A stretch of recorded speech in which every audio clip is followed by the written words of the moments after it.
Hello, everyone. Thank you for joining us for yet another episode of the Whitepill. Today with me, I have my lovely co-host, Mr. Fireside. Thank you for making the time today.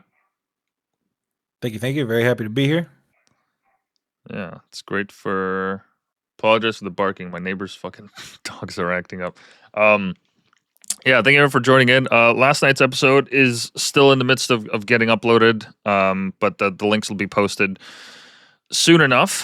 Hope you have all had a great week so far. A great White Pill Wednesday. Tonight, as I've been mentioning before, we're going to be going over the lead up to the convoy. And the first episode that we did didn't really hit the mark as we wanted it to, so we're kind of rehashing it, but still talking about quite a few things that we haven't covered. And realistically, we might even not get to half the stuff that we want to talk about tonight because there's just so Mm. many things that happened before the actual convoy in regards to COVID and vaccines and mandates and lockdowns and curfews and restrictions of all sorts. We kind of skimmed the surface last time, but we'll have plenty more to talk about today.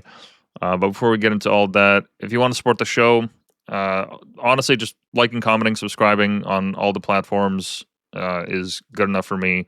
I, as always, don't read chat until end of stream if there are any questions there. But if you want to have your donation read aloud, you can check the PayPal link there on the main link at bio.link/whitepill. Or if you got crypto to send my way, by all means, we got crypto set up now as well.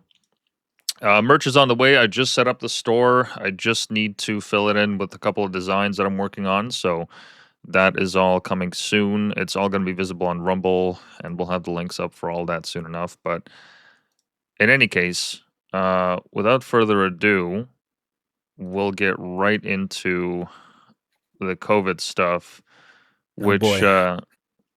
I mean, it's almost impossible to find an exact spot of where to start. But one of the things that because this not only is this one of the first things that on the notes, but this is one of the things that really just struck me as strange how how the government leaders, all the health boards and whatnot, they would have their meetings where they would announce the daily numbers, and as they were answering questions, they would be taking off their mask and then putting it back on as if it was like an item that you equipped and therefore you got aura.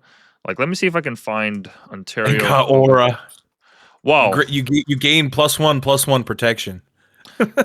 Well, yeah, basically. But let me see if I can find, like, they would usually have these morning announcements. Not where they would stand in front of a podium, but they would do like these kind of hearings where the guy would sit there and they would talk about the new dose or new policy restrictions or what have you. Hmm. I want to find one where they're doing this. Is this it? Did he have his mask on before he? Yeah, yep. There it is. There it is. So going up to the podium, yeah, he has his mask on, fully wearing it, and then when he actually needs to speak, he takes it off.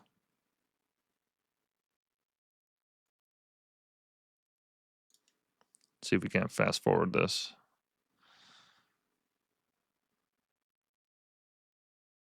Okay, now he's in his safety chamber. His invisible safety chamber. Yeah. Now, oh, okay. And it's gone. Make it make sense. What That's the like? thing. It's like it's so blatant. It's in your face. It's right there. So you walk around with it, and we've seen this issue before. Like I think I've mentioned on the stream before. I've taken job interviews with walks around the facility without a mask, and then all of a sudden the vaccine mandate hits, and I am not allowed to take that job. But that's an instant where that duality is placed right in front of your face. Where on one hand, this is a super dangerous virus, and we need to be protected and obey all these rules, and then on the other side, we can just pass them off because I'm important and I need to speak now. Like no precautions at all. We Well, televise, yeah. audiences into sports games, but we can't have you in a room alone with yourself to like isolate yourself for an instant like this? I'm just It trying to makes see no if I sense. can. Do they do it again here? No, I think this clip is probably the best demonstrator of it. Where they all take turns going up to the podium to speak, and as they take their turn, they would take their mask off and speak, and then Ford comes back on and has to put it on. You know, it'd be funny if they just passed it off. What do you mean, like shared masks? Oh, Yeah, like like there's the only same 4 mask? masks between 5 people. That would be funny. Tag, you're it. That would be funny. But yeah, it's like Not to the like mention, I love yeah. the array of different masks in the background as well. No standards either. Like you would think they would like want to No present a standard. united front, like use all the same masks, but no, it's just it's all the same. Yep. Yeah, when I saw this, it kind of it really like opened up my eyes. I'm like, oh, they don't fully believe in this either. Because if they actually believed in it, they would have, had a mic set up specifically so that it's closer to their face so they could hear what they're saying, so that they could speak through the mask, like anything. They would have at least like done something similar to that. But instead, they decided not to and play this game of mental gymnastics where taking your mask on and off will actually is what protects you. And once again, as you said, like I didn't realize this, but yeah, the fact that they all don't have the same masks does actually like it speaks volumes as to what they're saying. So basically, what they're saying is, okay, if you just have some kind of face covering, then that's all that matters, and that's all that we're relying on. But that sense of urgency that you're trying to instill in everyone, that kind of falls flat when you see something like this. Hmm. Yeah, and I think that's kind of what we were trying to get at in the last episode when it came to that idea of like compounding factors, right? Is like this is just one instance, sorry, Hmm. um, of us seeing the inconsistencies that are going on and seeing the little details in behind that give pause, right? And to anybody who has already a moment of doubt in their head or just questions in general about what's going on and isn't immediately eating up what they're seeing in mainstream media, that begins to just continue to compound again and again and again. This is just one thing. One thing. And we've got a whole list of stuff to go through. So yeah, no, I'm glad you brought this up immediately because even in behind you can see like I didn't notice the mask differences until we watched this clip just now. Yeah, and I mean, even like here we go. Let's see another example. Oh, there she goes. And they're all standing socially distanced from each Do you other. think they were 6 feet away when they passed each other right there without their masks on? Or do you think they held their Oh, breath like the old wives' tale when you pass a what is it, over a bridge or something? Like or pass by a cemetery? cemetery? Yeah, Yeah. cemetery. Yeah. Yeah, you gotta hold your breath. Is that what we did during COVID? Damn, I didn't hold my breath enough. I'm a Nope. monster. Bro, you got at least 3 comorbidities too. Like, come on. Oh boy. Wait, what? You want to say that again? I said you have at least 3 How, comorbidities. how dare you? Yeah, nice. All right. Yeah. Say it deeper to the mic for the audience. um. Unreal. Okay, so that was just one of the things that really made Just me. getting that off your chest, huh? Yeah, well, okay. Anyways, moving on. By the way, check out this bullshit. What No, I what was do you talking got for about what me? you were. I was talking about what you were saying. Oh, okay. Yeah. Because you were Yeah. like, No. yeah, no, I just wanted to put that out there, and I'm like, yeah, you wanted to get that off your chest. Yeah. Yeah. And then also this the intro to this documentary here. Um, I don't know if I'm going to be able to play the audio.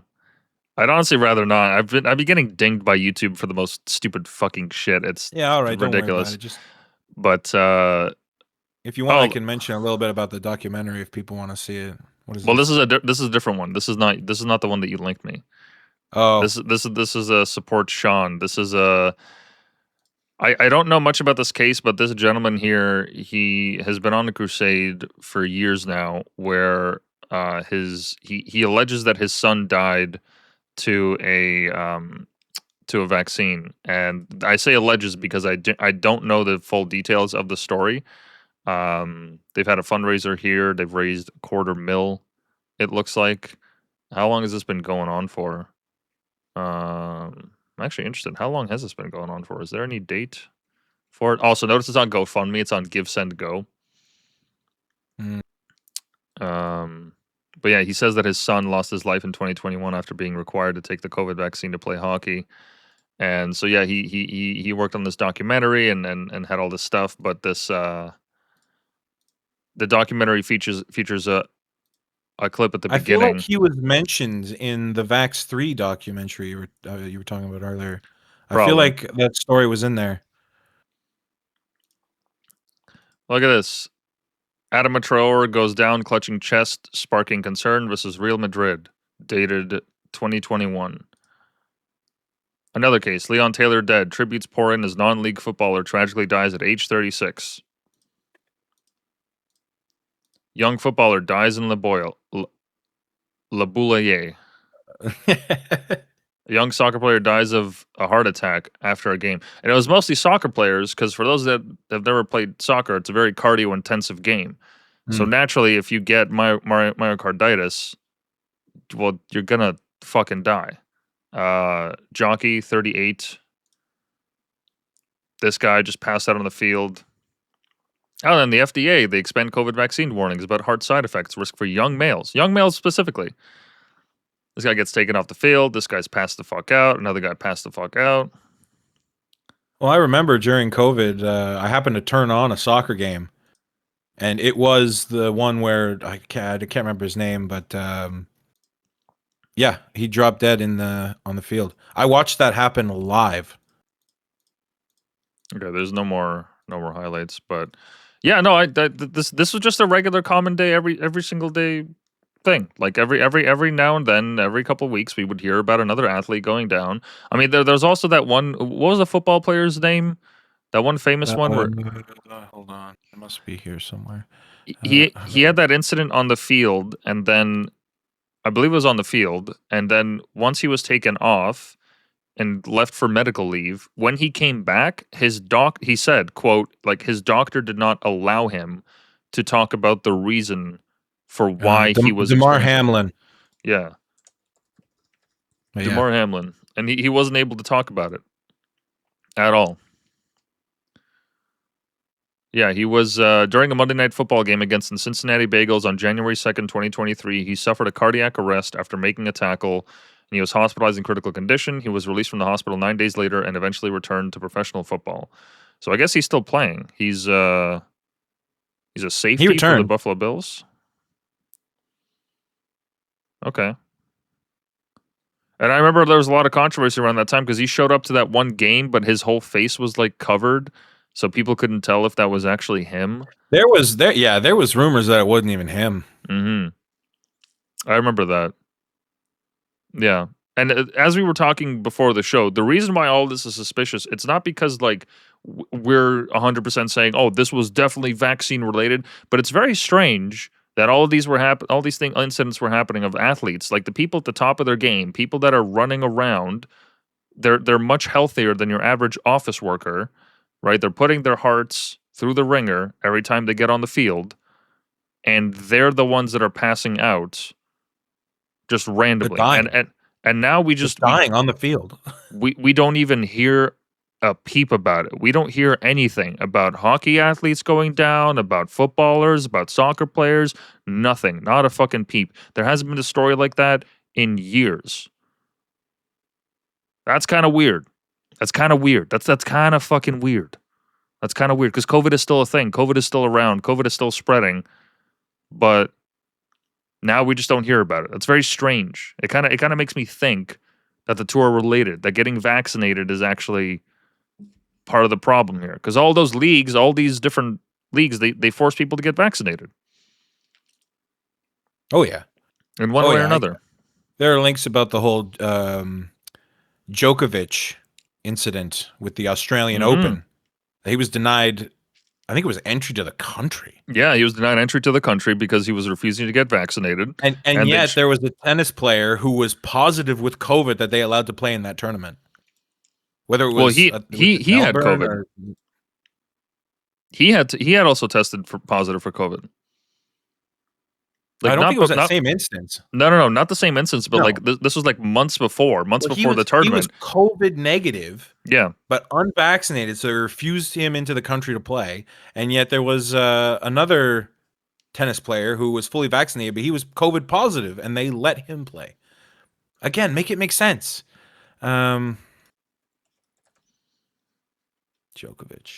yeah. Due to his opposition to the COVID-19 vaccine, he skipped many tournaments in 2022, notably the Australian Open and the U.S. Open, being deported from the country. 1 year after the Australian visa controversy, he made a successful comeback to reclaim the 2023 Australian Open trophy, and shortly after claimed the all-time record for most men's singles major titles. Which, look, with all due fucking respect, this is like the same thing about the trucker mandate. You're playing tennis. You are as far away from people as you can be on the court. Like, what are you talking about? Vaccine mandates. This guy is not riding public transport. He's riding in a car to and from everywhere that he's going. He's as isolated as they come. Like he's not just out in a hotel somewhere in downtown. This guy has a place to stay when he's in the country. Like he understands his brand name recognition. He's not about to get swarmed by people.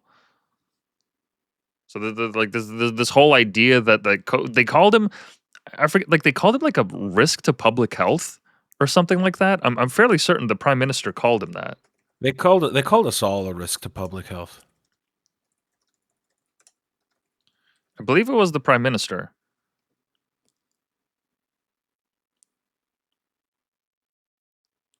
What did he call him?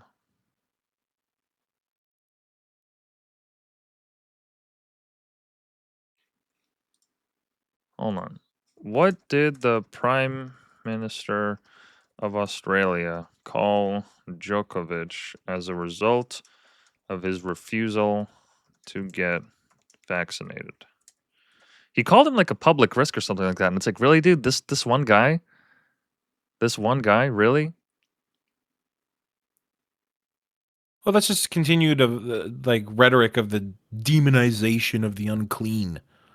You know, make him seem like the public enemy, and people will believe it. And all of a sudden, now, yeah, I've said it before, and I'll say it again. I felt like a walk and talk in biohazard, not only just by how people treated you on a daily basis because of the restrictions and so on and so forth, but also being unvaccinated.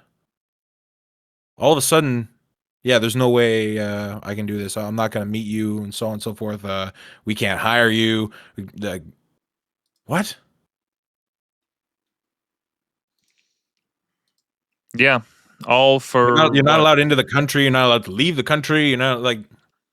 I mean, Australia was wild. They had cops literally Oh, going around and stopping people. Like they knew their license plates. They would cross-reference their license plates with their address, and if they were found out, I think it's outside of like 5 or 10 kilometers from their radius, that they were gonna get like put to prison. There was a guy that like I remember there was a guy that was caught smuggling KFC because like people who lived outside of the range of KFC.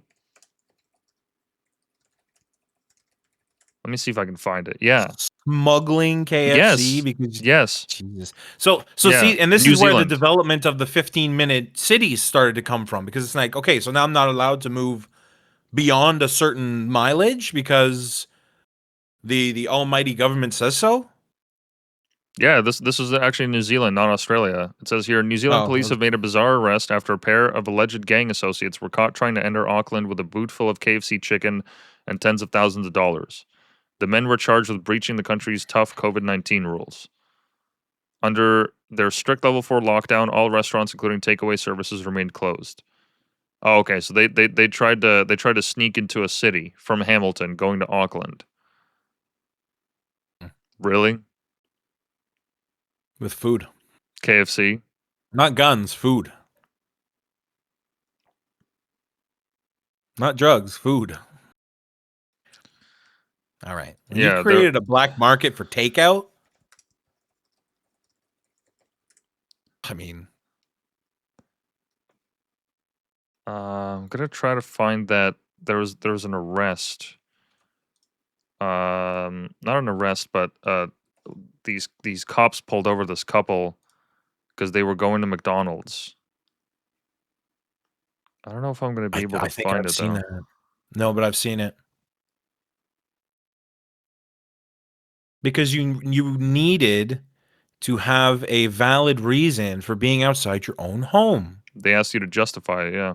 They ask you to justify being outside the walls of your own home. Why are you out here? I mean, for God's sakes, you weren't allowed to sunbathe on an empty beach. Why? I'm gonna see if I can find it in the meantime. But as we're doing that, let me see if I can. Oh yeah, we'll start with this: the COVID's arrival from China. So this also has never been. This isn't really even like brought up in geopolitics at all. How like China completely fucked over the world with COVID by not telling anyone what was happening for the longest time, like just Mm. absolutely refusing to share information. Nobody's like really called them out on it, or if they have, they really just they kind of said something, but they didn't do anything to punish them for it. I mean, this is, I guess, in part, it's because America also has a hand to play in the creation of COVID. Right, they were directly funding the lab in Wuhan that we found through the release of all those documents, and I guess that's why it was inconvenient for America to do anything. But like no other countries, like there has been a coalition that has come out and said, "Hey, how's about we put the screws to them? How's about we screw them over?" Because okay, so what happens the next time? What happens when we have a virus that or a contagion that spreads that's more dangerous than COVID? COVID had a 1% fatality rate. What if we get a 2%, a 3%, a 5%, a 10%? Mm. What if we have something like that come out? Can we trust China to be honest with that? I mean, really? Like that's why looking at this deal that Carney has made with China, right? All these concessions that they're making to them, it's like, really? These people they're partially responsible for unleashing COVID on the world and they just stayed quiet. Mm. Like if any country is able to understand like the health of their citizens and the outbreaks and what's going on, it's going to be an authoritarian country. They're going to get the news first. They're going to be the ones to hear it because they have eyes everywhere. And it's like, really? They just didn't know. They were concerned, but they didn't think it was any cause for anyone else to have any concern. I mean, has anyone even tried to hold China liable for this in any significant way? I haven't heard anything about it. No, me neither. No, that's the thing. It's not feasible that they couldn't have made better. They couldn't have taken better actions. Like I was reading through like while we were researching for the podcast, and I was seeing everywhere that oh yeah, COVID's entrance into Canada came from um, a Chinese tourist or somebody returning home from China or something like that. It was like, but it was months after we heard about COVID that people were still like, I don't feel like they had no travel ban whatsoever. They just tried to hush it all up and keep it quiet and just say like, well, whatever happens, happens. If we don't Yeah, say it's just anything, they can't blame us. yeah, it's just Whoops, it was crazy. a bat. Like WHO still thinks it's a fucking bat. Or a pangolin or whatever the Yeah, fuck. or whatever. Not to mention that just going off the notes here, this label of racism that was assigned to anyone that was questioning the Mm. origins of COVID, where the headline reads here: Trump continues to call coronavirus Chinese virus in spite of hate crime risks. Which it's like, well, that it is, it's a virus from China. It's the Chinese virus. I mean, We what is called it the unclear about Spanish this? flu. Yeah, you Hello? know, like This isn't what are new to we us. doing here? Oh, the Kung flu. Okay, that was a funny one. The Okay. Kung flu. That's a funny one. That's a funny. That's absolutely funny. You're just butthurt if you can't laugh about it, honestly. Among the hate crimes reported in major cities with Chinese communities, an Asian man in a Brooklyn subway car who was yelled at and sprayed with Febreze air freshener. There are worse things to be sprayed with. There's Let's be also way honest. worse hate crimes. Like, I mean, that's not. I Yeah. mean, that's. It'd Look, be like, ooh, I'd, lemony fresh. I would feel a certain way if I was Chinese and I had that happen to me. But that's objectively funny. That is like, I'm sorry, but that is actually kind of hilarious. Because it's Febreze, like it doesn't even do anything. Yeah. It's not like they hit you with Purell or something. Like, no, it's Yeah, it's all like they walked up right to his face and and, completely just sprayed him with it. and I think we need to say we're not making light of hate crimes or like the increase in Asian hate that occurred in Canada and the United States, and I'm sure in other parts of the world as COVID began to progress. But it's only natural, right? Like I'm not excusing the fact, right? I'm not saying, oh yeah, go out of your way to keys your Asian neighbor's car because of COVID. Like, absolutely not. But it's understandable if there's a certain amount of uh, is angst the right word, or Yeah, check this out before you go any further.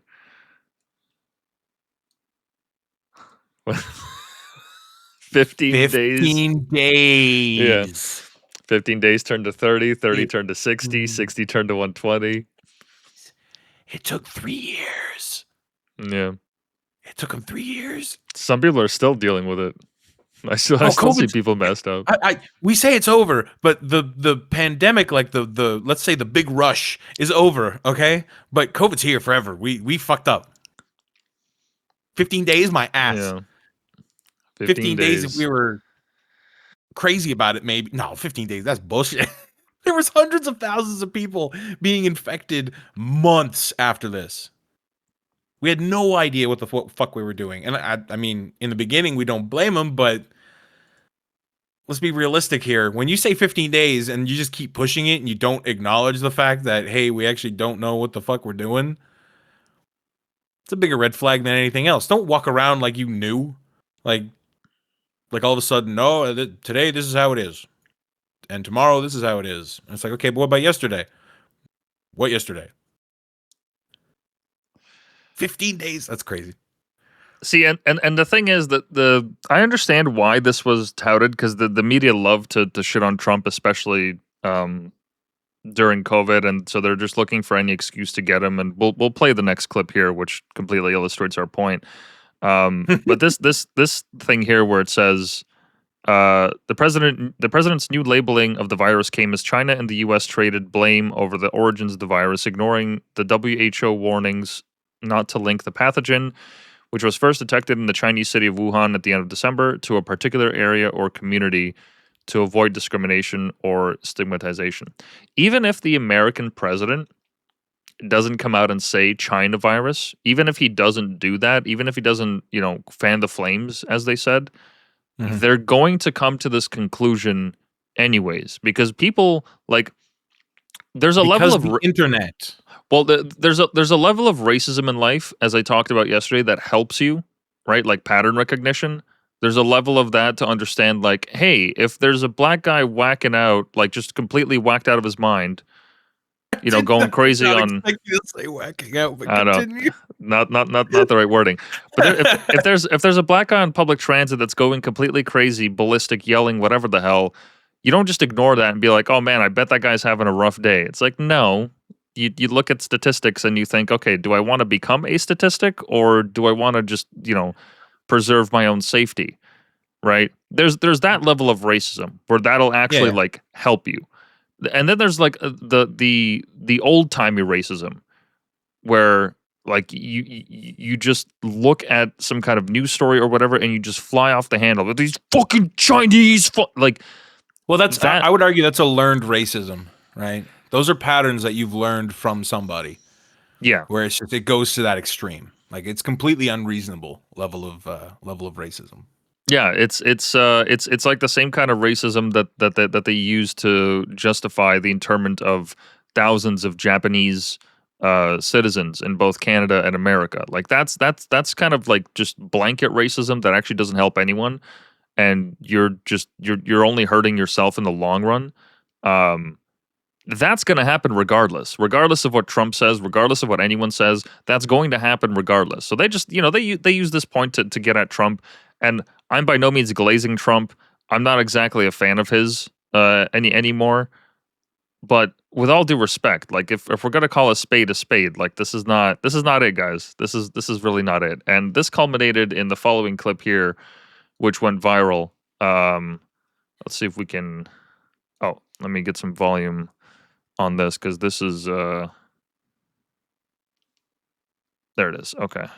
Let's play this out here. This is a legendary one. I also love that they did it on the garden, like for social distancing. They held these conferences outside. Yeah, go ahead, please. Said many times that the U.S. is doing far better than any other country when it comes to testing. Yes. Why does that matter? Why is this a global competition to you if every day Americans are still losing their lives and we're still seeing more cases every day? Well, first of all, what a ridiculous question to ask. Why are you turning this into a contest? He's proudly proclaiming that you guys are like doing better in testing. This is a good thing. That this is a good thing for the nation in the context of that time. It's like he's trying to secure a win here. He's trying to make it so that Americans are getting the tests that they need to find out if they have COVID, right? If we're working with the information at the time, this is way before we had the vaccine, way before any of that, way before any of these restrictions. We're still like in the thick of the hysteria of COVID, right? This is kind of at its peak. It's like this is a good thing. Why are you questioning him on this? This is objectively a good thing. Are we not on the same team? Are we not Team America? What are we doing? What are we doing? But look, I would argue that any world leader worth their salt put in this situation would say the same thing about their home country, because the level of you're just trying to provide support for the people and saying, look, we're doing everything we can. Look, we're one of the number ones, whatever, whether that's bullshit or actuality. Like, you root for the home team. Yeah, like what's the big deal? You root for the home team. What's wrong with saying "woo, back first"? Like, yeah. And they're just trying to poke holes in this shit, and the response to this was amazing. I also love the mask holding, by the way. So because you mentioned the garden, so I all of a sudden question, okay, so they're spaced apart, right? Why do I still have to wear a mask at these distances? And then she's not really wearing a mask, but when she stepped up to the mic, or the mic came to her, she put the mask up. I'm so lost. Anyways, it's not even important to the story. It's just another mind-boggling friggin' moment on that. Yeah. And we're still seeing more cases every day. Well, they're losing their lives everywhere in the world. And maybe that's a question you should ask China. Don't ask China. Me. Ask China that question, okay? When you ask them that question, you may get a very... Oh, now that she's getting uppity, now that she's getting some fucking spark in her, she takes off her mask to answer the question. Unusual answer. Yes, behind you, please. Sir, why are you saying that to me specifically? I'm telling you. I'm not saying it specifically to anybody. I'm saying it to anybody that would ask a nasty question like that. That's not a nasty question. Please go ahead. Why does it matter? Okay. Anybody else? Please go ahead in the back, please. I have two questions. No, it's okay. But you pointed to me. I have two questions, Mr. President. Next, please. But you called on me. I did, and you didn't respond, and now I'm calling on Sorry, I just the young lady in the back, please. I just wanted to let my colleague finish, but can I ask you Ladies and gentlemen, thank you very much. Appreciate it. Thank you very much. Yeah, that's what you do in that situation. You walk off because these people are hostile towards you. Fuck this. I watched that clip before the stream, and you know what it reminds me of? What? It reminds me of post-game interviews with athletes. It does. Of course it goes back to football. As soon as shit... No, it's not football. Fuck you. It's actually Formula One. As soon as shit goes sideways, like the questions become ridiculous, these athletes are just like, all right, I'm fucking done. I'm out. Like, I don't need this shit. Like, I will take the fucking $500,000 hit for not doing the press conference. I don't give a fuck. And they'll walk out. That's how Trump treated this. As soon as it started going sideways and everybody starts bickering about who's up and who's got questions and blah, blah, blah, he just goes, all right, we're done. I'm moving on. I don't need this. Yeah, and he's absolutely in the right to do that. Like, you guys are acting You're coming at him with this hostile energy, saying, "Oh, why does it matter that we have the most testing?" What do you mean? Why does it matter? Of course it matters. You're living in the country where you're supposed Of to be course it matters. celebrating this. You're the one who's fucking terrified of it. Well, you're so benefiting terrified from of it. it. You're putting your mask on to talk to a microphone. Yeah, outside, and you're benefiting from this directly. You're benefiting from these policies. You're benefiting from these announcements. But you're so ideologically warped and twisted in your mind that you're like, let me find a way so that I can dig into Trump. And the moment that he said, "Oh, you should ask China," oh, why me? He's responding to your question. You dumb fucking whore. He's responding to your Objective question. journalism, my ass. You couldn't even take yourself out of the situation for half a second. He's directly responding to your question. What do you mean? Why are you telling me? Oh, sorry. I should have talked to the black man over to the right while you asked your questions. Yeah, let me just address somebody else. Over well. Yeah, let me just address somebody else in the crowd that Let me just not acknowledge the Asian woman in the audience and see how that goes for me. Yeah, that she would have flipped it. She's like, "Why are you not acknowledging me? Is it because I'm Asian?" And you're like, "It's like what? What are we because doing, I'm man?" an Asian woman. Yeah. I can't win. Jesus fucking these fucking people, man. Honestly, and then so this going on the topic of increased Asian hate. So this wasn't at the peak of the pandemic. It was just. It's hard to describe like what the peak of this activity was. It was just kind of happening throughout. But there was all these incidents of anti-Asian racism going around where people were getting attacked, people were getting accosted, bullied, what have you. Once again, by the sub 50 IQ racists who can't think for themselves. Yeah, like here's a quote. "This is why I've told my parents they aren't to go out at all, and my white husband is the only one going out to get groceries for both households. It's COVID-19, but also threat of racist acts. Not worth the risk. Sometimes it's the city that breaks my heart." Happening in Vancouver. Now, the interesting thing about this, right, is that this led to this Stop Asian Hate movement, which came to an abrupt stop immediately as people started finding out, whoa, I wonder who the perpetrators are. I wonder who the people that are causing all of these incidents. I wonder why.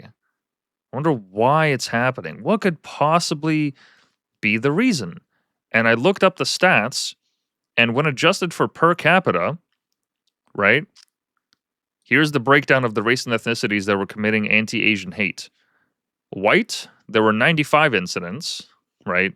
But per capita, if we adjust for the population, they were a lot less frequent than Black or African American incidents.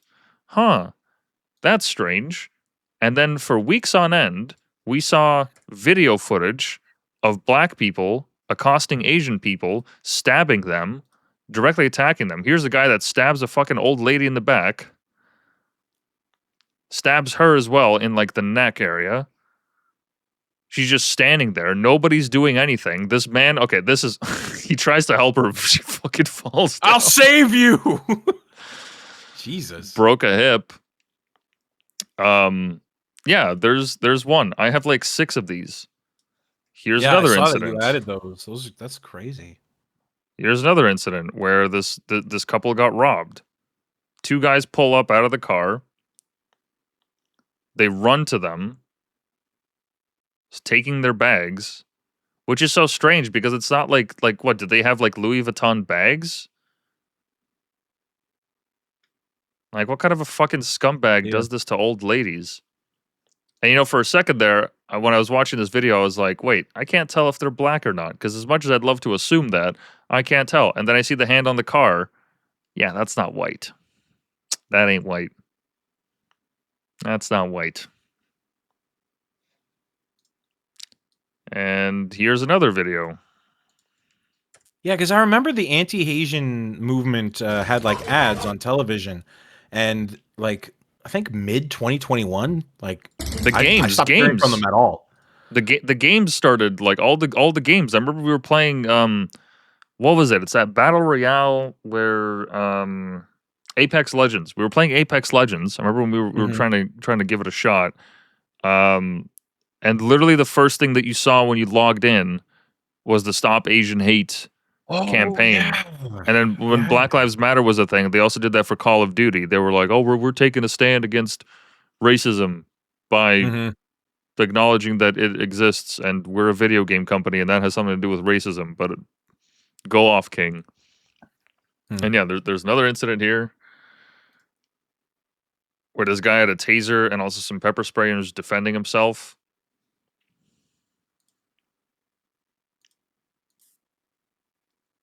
Just straight up beating him.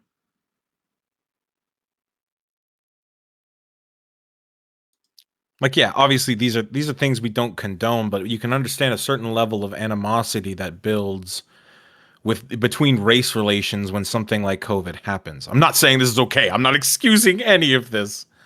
No, You but know? I don't like that it's now like an expectation, because once again, like I Yeah. covered in the last episode, there's a subset of the black population, right? A certain percentage point, which, you know, people can argue over what actual percentage it is, that are just legit, just violent, unstable, mentally unwell, and they don't operate by the same rules that we do. So when something like COVID hits, they're going to start taking out their anger on average everyday Chinese citizens for like Mm. nothing. Like some of these incidents, they mostly happen in San Francisco and other urban centers like LA, but these were everywhere. These are happening everywhere. And here's another attack. This one was brutal. She wasn't able to like close the door. Like, why are you attacking old ladies, man? What the fuck is wrong with you? Jesus fucking Christ. You don't deserve to be in the prison. You deserve to be put under the prison for that kind of shit, man. Defenseless old ladies, really? What is wrong with you, man? And here's another video. Broad daylight. Not even like at night or anything. Oh, he has a gun. Cool.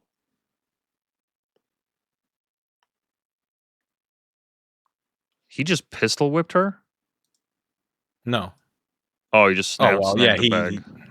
He It snagged looks the like he bag, hit yeah. her with the bag. Yeah.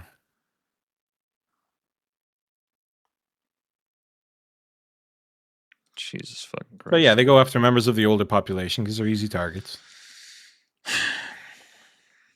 Yeah. So like people loved to talk about Trump's racism with asking that reporter question. Here's the actual racism. And then the moment that this happened, the Stop Anti-Asian Hate, it went away because it became really uncomfortable for people to say, "Oh wow, it's actually the blacks that are doing it for the most part." That's crazy. Fucking insane. Yeah. When it Yeah, it's really when it awkward for matches her, isn't it? when it matches their narrative, they're all for it. We'll gladly, you know, grill Trump on the White House lawn. But the moment that it goes against the narrative, you know, the hands are tied. Sorry, we don't know what's going on. Yeah. They're a protected race after all. It is Black History Month, my nigga. Whoopsie daisy. Oh yeah, we're fully mask off, bro. I don't give a shit. After the last episode that I did uncovering all this this hoopla for Black History Month, I don't give a shit. I really don't. I don't fucking care. I don't want to live near these people. I don't want my family living near these people. I don't want to interact with these people. No, thank you. I'm good. If this is how you're gonna treat grandmas and elderly people, like none of the attacks, like the one that we saw on the subway train there was like a guy in his like mid-20s, maybe 30s, something like that. One Yeah. of the videos. Everything else was Yeah. elderly. Mhm. Like, dude, it's self-explanatory. Fuck these people, man. And yeah, just looking at the notes here, so we're getting into the issue of transmission. Did you have anything you want to mention that? Because I don't see any links. It was kind of a quick little snippet because it just continued to add more to the confusion and, you know, those seeds of doubt that continue to grow during COVID because they couldn't even figure out how transmission was vectored. Like at first it was contact. So that's why we were sanitizing grocery carts and so on. We said this on the last episode as well. Then it changed to what was called like drip transmission. So like Remember when human Purell fluid. was $20 a bottle? Remember that? Yeah. Yeah, I do. I remember when people were stocking up. Holy shit, I forgot about the toilet paper incident. I forgot that's how manic people were about this shit. You Is know that where they the toilet couldn't paper even thing started? Was well, because Australia. wasn't it It yeah, started. but wasn't it like, oh, COVID gives you the shits was like the joke? No. It's because they thought that. So there's a rumor. I don't know how it was spread or who the original spreader was, but the toilet paper thing. The reason that it picked up during COVID is because in Australia there was a rumor that basically said, "Oh my God, we're an island, and if the whole world is going to start, cutting each other's supply lines off eventually and start looking after themselves, we're not going to be able to have toilet paper, which is kind of essential, like, I mean, yeah, you could probably go like a day or two and just kind of wash your ass, but it's just one of those things where you're like, okay, this is Just use your hand, man. do as the Romans did, get a stick and sponge. But No, no, what but was it? What was the movie with Sylvester Stallone? He doesn't know how to use the shells. I genuinely don't know. Oh, what movie was that? They're wiping their ass with shells. Interesting. It was with was it Wesley Snipes? Demolition Man. Demolition Man.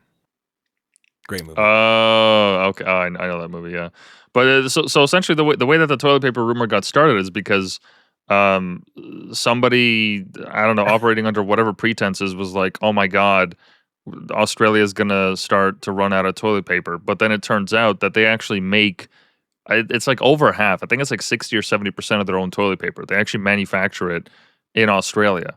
So all of that was based on a rumor. And then, oh my God, I just remembered all those videos of people fighting over toilet paper in grocery stores. Well, you mentioned the sanitizer being $20 a bottle. Do you remember when people were caught like scalping sanitizer? Thanks. Yeah, there were They arrests. bought Like, I it think, all out in yeah, bulk. Yeah. the DOJ got involved, and I remember like them pulling up to a storage unit with boxes and boxes and boxes of this. And yeah, here they're having a fight. See, this right here, is what that scene in The Dark Knight meant, right? When the chips are down, these people will eat each other. They're like fucking animals. Like, this is exactly why having a high trust society is a very important thing. Because the moment that anything like this happens, people start fighting each other over just the silliest shit. Completely. I mean, you saw that one family, they had like 6 bags of it in their cart. In the cart, yeah. Like, I remember there were limits. There were limits on like paper towels and all these other things in grocery and people stores. think this is smart. Oh yeah, I remember going to grocery stores during COVID and the aisle being completely empty, like nothing. Yeah. I remember one time my roommate in the middle was like, "Hey, on your way home, can you pick up toilet paper from one of the 3 stores on your way? Because I couldn't find any." Yeah, here's a compilation. Oh my God, all those lines. Lines. Holy Oh, shit. that takes me back, and not in a good way. Okay, never saw a line that that big personally, so I'm glad of that at least. Yeah, there it is.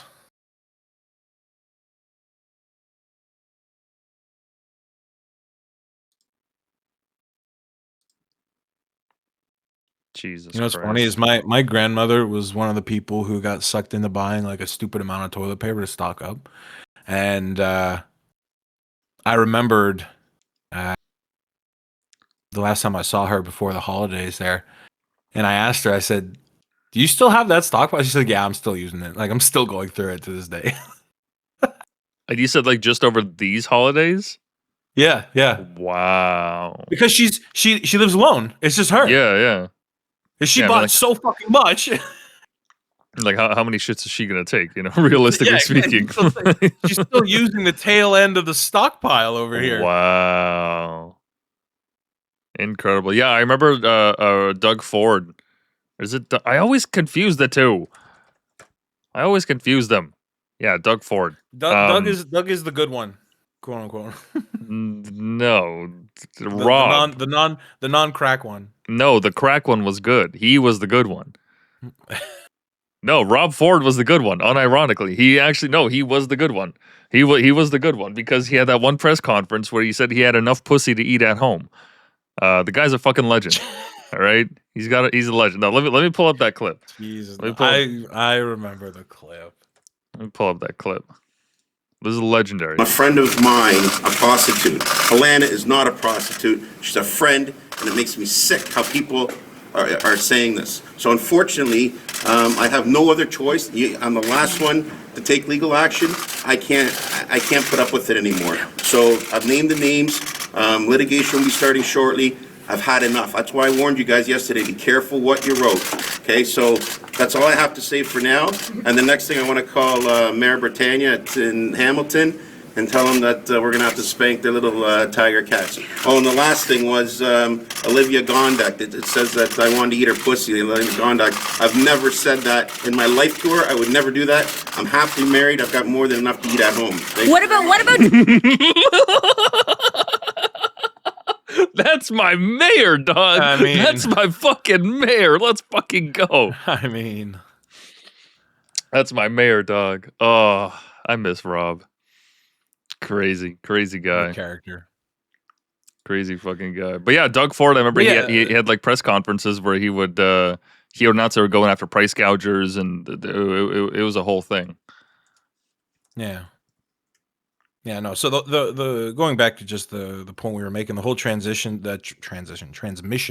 issue just kept changing so often that again, it was one of those things that continued to make people question how valid is the information we're receiving.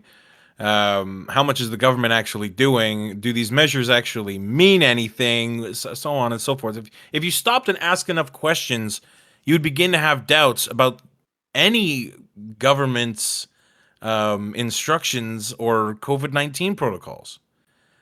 Again, just going on about that compounding issue. It's like you guys couldn't even figure out how this was being transmitted, and now you want me to believe every other word that comes out of your mouth. Those two thoughts can't exist in the same world. At least not without the admission of saying something along the lines of, again, we don't know what's going on. We're trying to figure this out. China is fucking quiet as hell over there, doing sweet fuck all. So, Well, see, I mean, Something.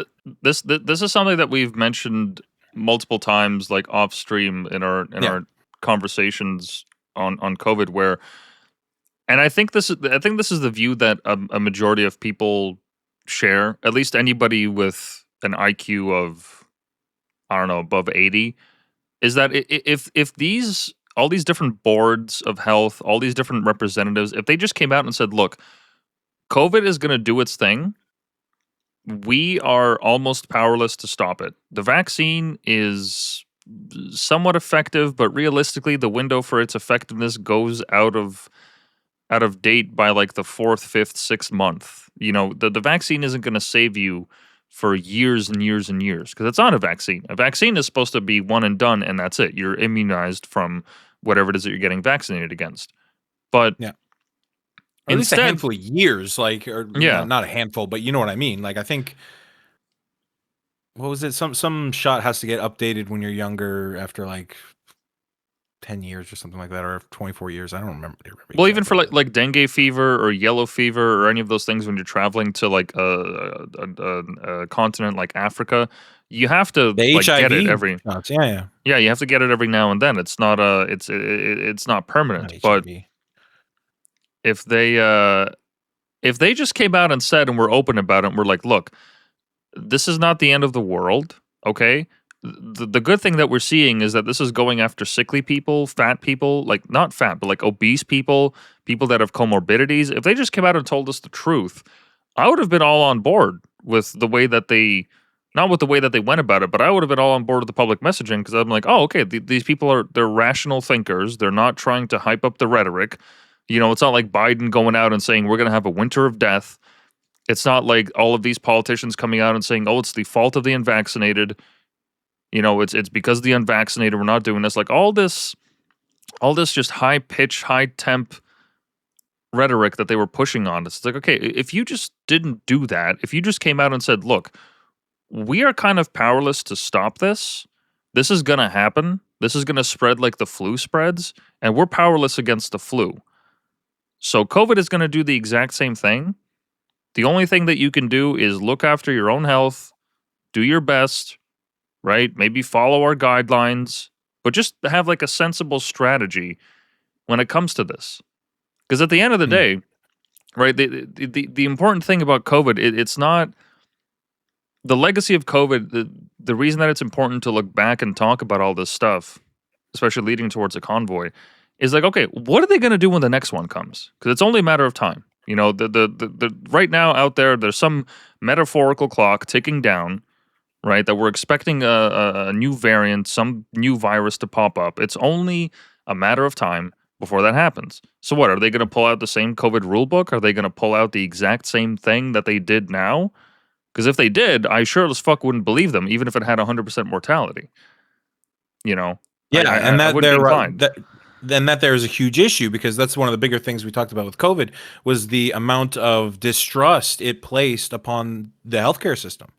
Like, all of a sudden, these people don't trust anything. And if you watch the Vax 3 documentary there, you would see that a lot of these people now are absolutely against any vaccine whatsoever. They're like, no, I don't trust anything. A vaccine will not come near my kids.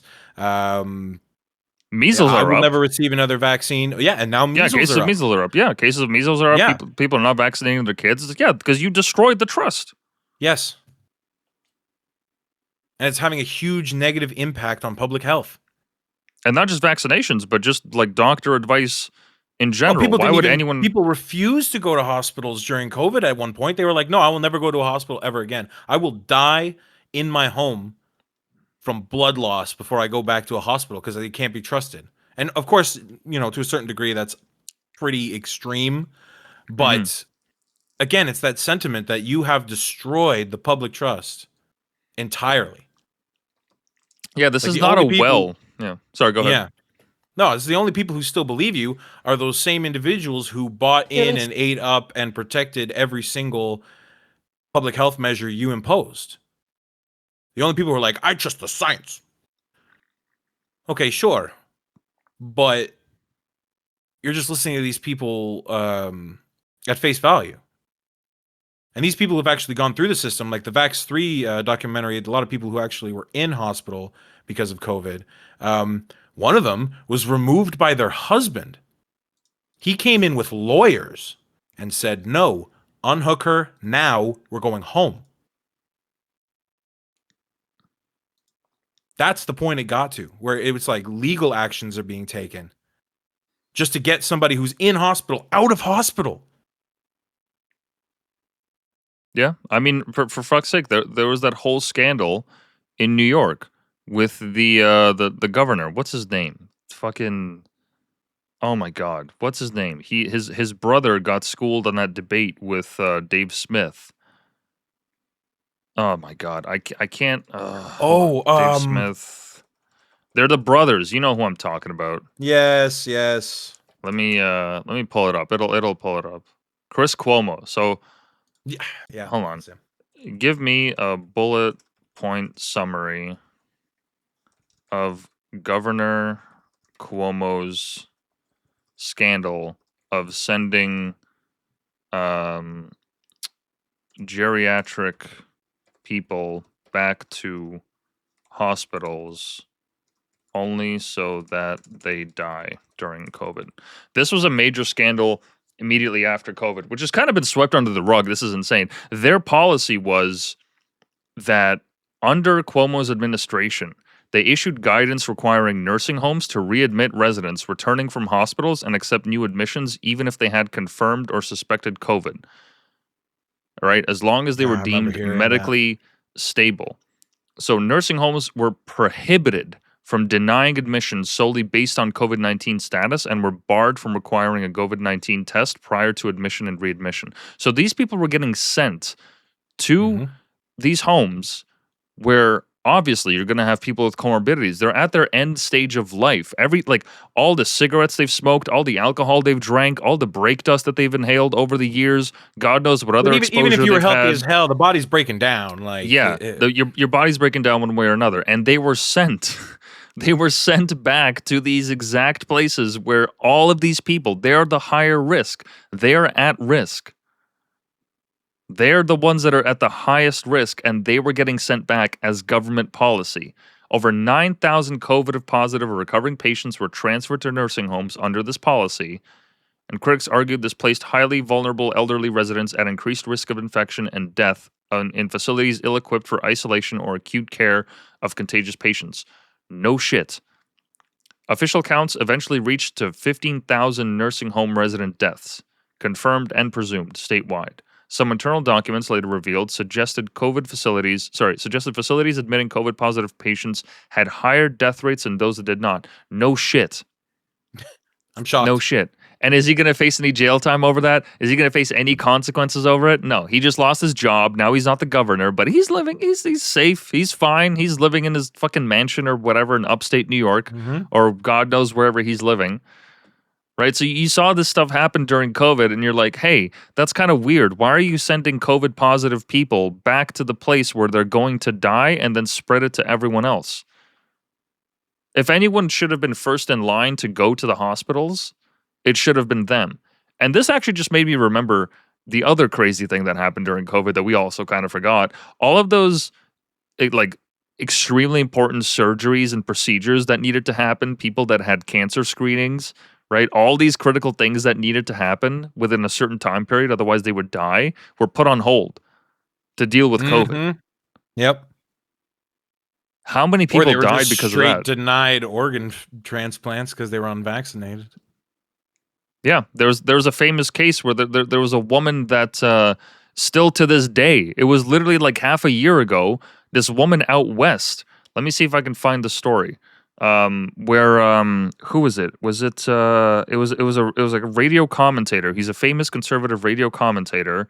I forget, I can't believe I'm blanking on his name, but he actually elected to pay for her to come to America to get the transplant that she needed. And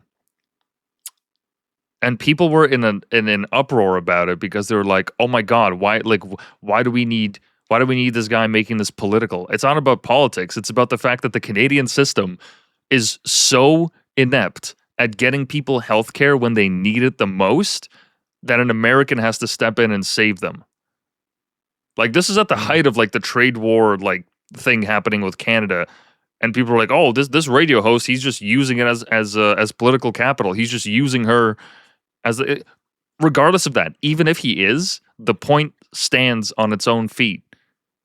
An American has to step in and save a Canadian because the Canadian system can't." Like, she was pleading to the provincial officials. She was like, "Please, just get me my fucking liver or whatever she needed. Get me the treatment. Please, dear God, just help me or I'm going to die." And they're like, "Oh, we're doing everything we can." And if he hadn't stepped in, God, it was Glenn Beck. Glenn Beck. I just remembered. Okay. Story about Glenn Beck paying for Canadian woman's hospital procedure. I actually just remembered this wasn't in any way linked to COVID vaccination, so this is a completely different story.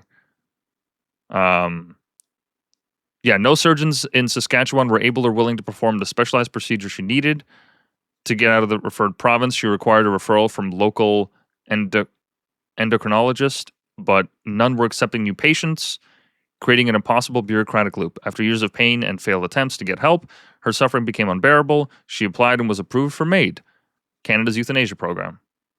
She was set to die this past January. And then Glenn Beck learned about it live on his radio show, got involved, and decided to help her. Thanks to this intervention, Van Alstyne paused or deferred her MAID plans. Her scheduled date came and went in January 2026, and she remained alive with renewed hope.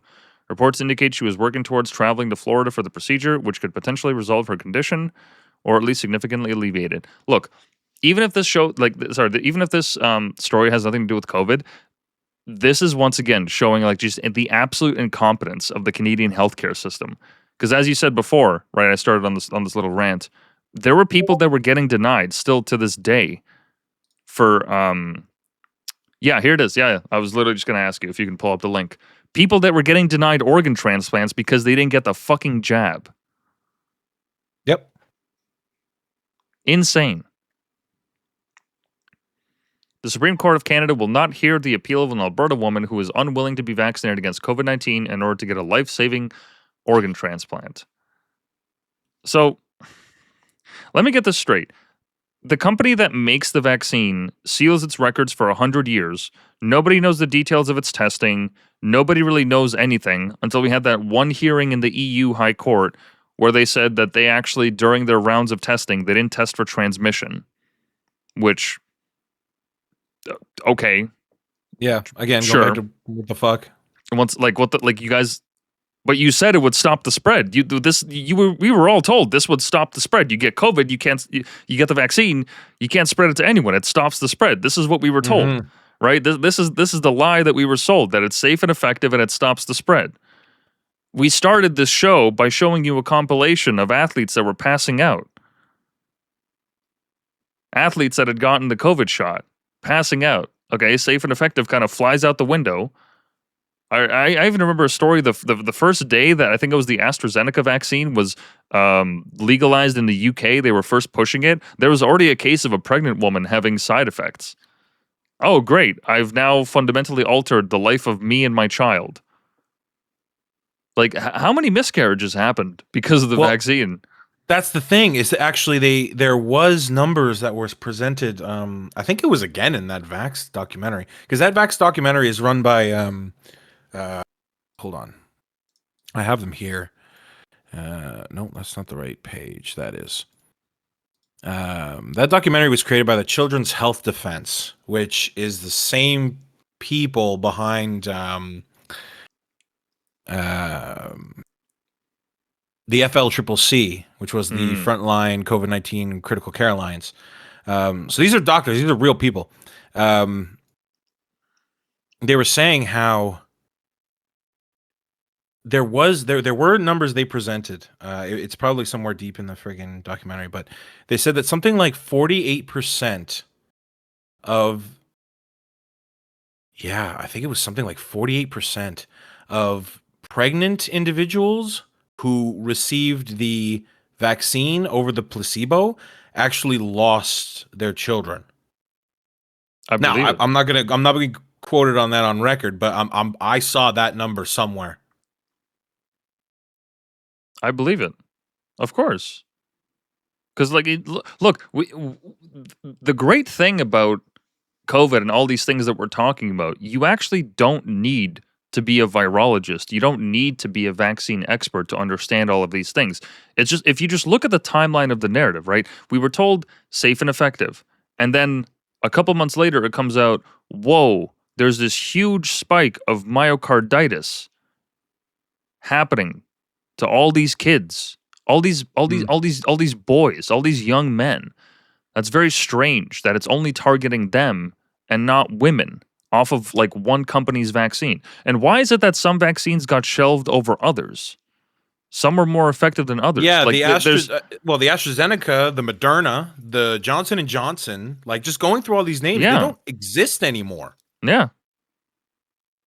Like if you just follow the timeline of the narrative, you can see, oh, they're actually not being truthful. If it's as safe and effective as they say it is, if it is actually as good as they say it is, why would you feel the need to hide records of the vaccine, of how it was built and how it was made, behind a wall that you can't access for 100 years? I mean, just before we started this show, right, I showed you this article. Mm-hmm. And whatever feelings people might have against the Western Standard, this is 100% true. Health Canada seals the vaccine injury records for 15 years. What sense does that make? What sense does that make? I saw an article. Shade. You're just throwing more shade. Yeah, I saw an article from the UK. Let me see if I can find it. UK government seals vaccine records for years. Recent story. Their rationale for this was that it would cause animosity among the public. Well, that's telling, isn't it? Yeah. A UK tribunal ruled in favor of the UKHSA in November 2025, ending a roughly 2-year battle. This led to headlines and outlets like The Telegraph accusing the authorities of a cover-up, with similar coverage in the Daily Mail and the Children's Health Defense, which is, I guess, the same people that made that documentary. Let me just see here if I can find it. No, this wasn't in November. This was recent.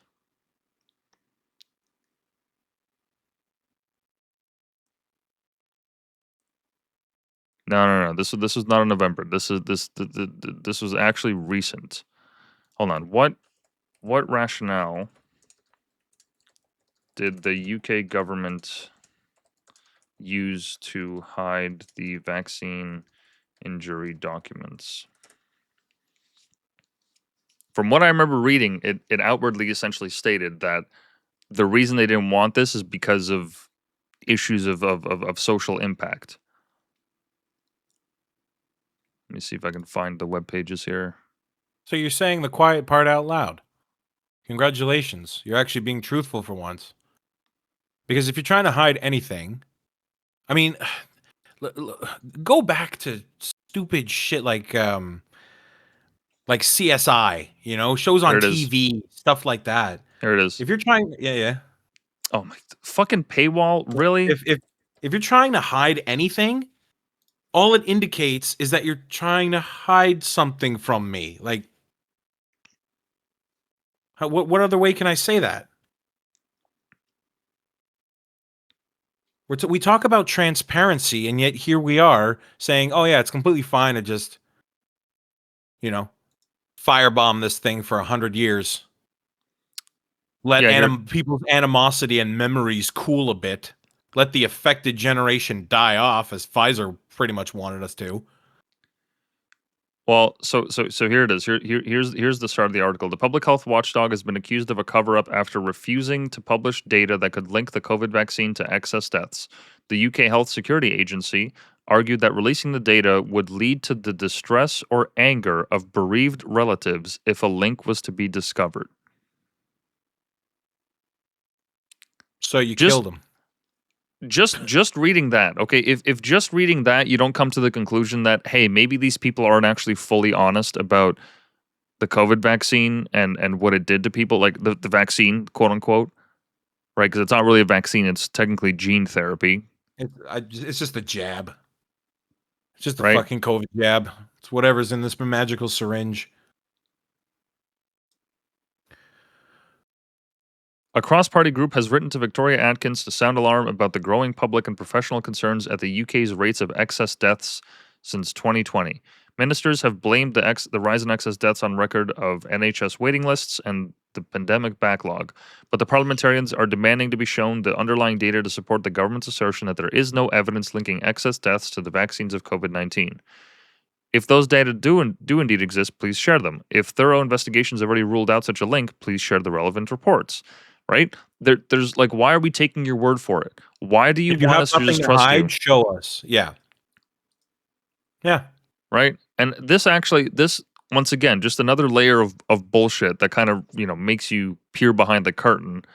I remember vivid story. It was the man, UK man responsible for COVID lockdown protocols found with cheating spouse. Some story like that. Yeah, here it is. You know what the perfect freaking analogy for all this is a very badly done card magic trick. Like, say, pick a card from the deck, and it's the 7 of clubs, right? And then I hold it in my hand, or better yet, I pick a card and I ask you, like, what's the card in my hand? And you say 7 of clubs, and I go, yes, it is, and then I put it back in the deck. Ooh, what a trick! You didn't prove anything. Oh, look, I can do it again. Hey, guess the card in my hand. Oh, it's the King of Hearts. But oh, you're right. Show it. No. Yeah, it's just beyond ridiculous because there's this instance where Matt Hancock, right, the man that was responsible for writing the or at least working on the protocols for lockdowns and COVID restrictions in the UK, he apologized for his affair. So, quote, Health Secretary Matt Hancock has admitted breaking social distancing guidance after pictures of him kissing an aide were published in a newspaper.